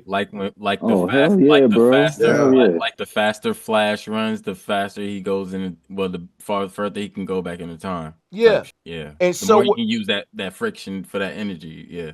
And so you notice when you build up that discharge, I shock you before I physically touch you. I'm reaching towards you to shock you, and boom, you can feel the shock before I literally touch you, because electricity will jump. You get what I'm saying? Like, so the thing about that is how you create a wireless energy grid, because it's like anything that's holding electricity will create a field around it. And so if every object creates a field and all of these fields are tethered together, you create this interconnected network energy grid of statues and monuments that we think is just beautiful objects, but it's technology and a wireless energy grid. You know what's also crazy too, man? You know, they put us in wired cities to control us, but yet their major buildings will have all these structures on it, and they're literally pulling energy from the ether. Right. And, you know, it's also a math that goes with this as well. Majority of these towers are 108 feet up, you know, and you add 108 to 108, you get 216. 216 plus 216 is 432 hertz, you know, and that's all back to 9. 108, 8 plus 1, 9, 432, 9. Mm-hmm. And booyah. So it's a divine, like math ain't just math, you know, it's a sharing of energy for communication as well. So like free energy's everywhere. You know, this is like waste, you know, just like bro brought up earlier. Nikola Tesla also said that, you know, but I just wanted my people to know there's a math in that, just like a flute and a piano. They all follow the same sacred math, you know? Yep. And the earth as itself, 6 and 9. The earth as itself was a natural grid, right? So the trees are like antennas, right? They're reaching up to the heavens to grab that static as well. And then their roots go down, into the rock and into the metals that are in the earth. That's why they're going into the earth to mine the metals to pull them out so they can use them. So we didn't have to tap in to no wires. It was sort of like crypto is like decentralized or the centralized version, right? The centralized version is you got to go through them, go through the bank, and the decentralized version is me and you can share information without anybody else knowing. You get what I'm saying? The mycelium network is the first internet. Right. A tree from overhead can reach the tree in another country and talk and when they need. Now watch this. The trees are communicating because their roots are interlocked, right? But see, the roots is like saying that the wireless Wi-Fi grid or that invisible field that's around an object that connects with another object. That's like tree roots. Yep. Check this out, bro. The word root, R-O-O-T, is also Toro, T-O-R-O. You know, so spot on as always. Yes, the trees do, you know, produce an electromagnetic field within this electrostatic verse that we're in, you know, and it kills me how much they've hid all this knowledge, you know. You can watch trees actually communicate because they show how if one tree ain't getting enough sunlight, the other two trees could give it enough nutrients that it need. You know, and they might move out the way so the other one can get sunlight. They really communicate, and it's crazy. So yeah, but that's like, what we was modeling ourselves after the trees. But I'm gonna fall back. I'm gonna say this: why I'm showing this image right here, it's because these are some of the oldest structures in America. This right here, like a lot of this stuff, historians will say, well, it's older than all the pyramids. These are some of the oldest stone structures. I debate them on their way of aging stuff because I don't agree with carbon dating. But what I say is this is something that's still left behind, like the Olmec heads. It's called an umbrella stone. And they say that this represents energy. It represents power. And it's just crazy because it looked just like the Tesla tower. And this is literally an energy plant damn near. So it's like or like a nuclear bomb. It's like facts though, but it's like if you telling me this represents energy, here's my theory. Stone everything in nature has an electric energy field because we're in an electric universe, as we call it, right? Even you, a rock, a mushroom, a butterfly, everything given off an energy field. But the crazy thing is they want us to look at this rock right here and say, oh, they meant this symbolically. They don't mean real energy. They talking spiritual stuff. And the crazy thing is like, bro, the people who carved this stone carved the Olmec heads, and they didn't do it by rubbing rock against rock. Because in order for you to balance the top of this with the bottom, that's precision.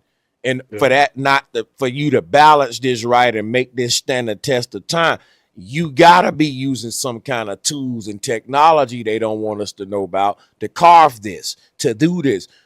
To anybody that work with any architecture or sculpturing would tell you, you don't make stuff like what I'm showing right now about taking a rock and rubbing it against another rock. Right, bro, please. Man, that's crazy. Bro, Like hold on real quick. Don't change this image yet, bro.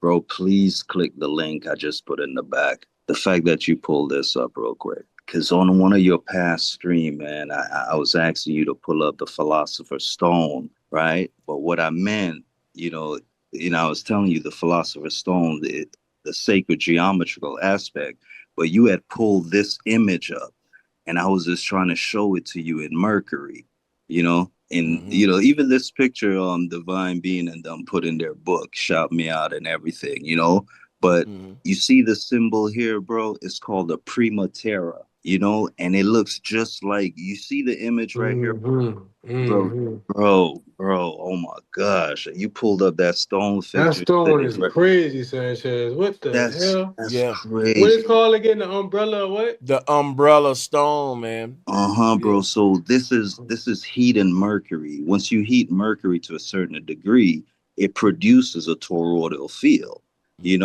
but it's the same concept as the Prima Terra, which became the Philosopher's Stone, which I've decoded into binary, but that's a whole nother story, but I just wanted to show you that image there when I was telling you it became the symbol of Venus, but it's literally the moon, the sun, and the North Pole. You see what I'm saying? It's the tree of life as well. But no, definitely, I'm on point with this. Hell yeah. Hell yeah, man. This so is y'all fire. cooking. This is fire right here, man. Getting real hot in here. You cooking now. So look, go ahead. You got it. Nah, I was gonna say like electricity is a product of nature. You know what I'm saying? And once you understand the study of the elements, it's like we can produce elements that creates a toroidal field. And literally a toroidal field, you can put a bulb beside a toroidal field and it produce light. That's why in some of these old castles and old structures, we'll be wondering like, how the hell they getting light? Does that candle ever burned out? But it's not the case. You know what I'm saying? When the whole structure is built that way to harness energy, it's everywhere.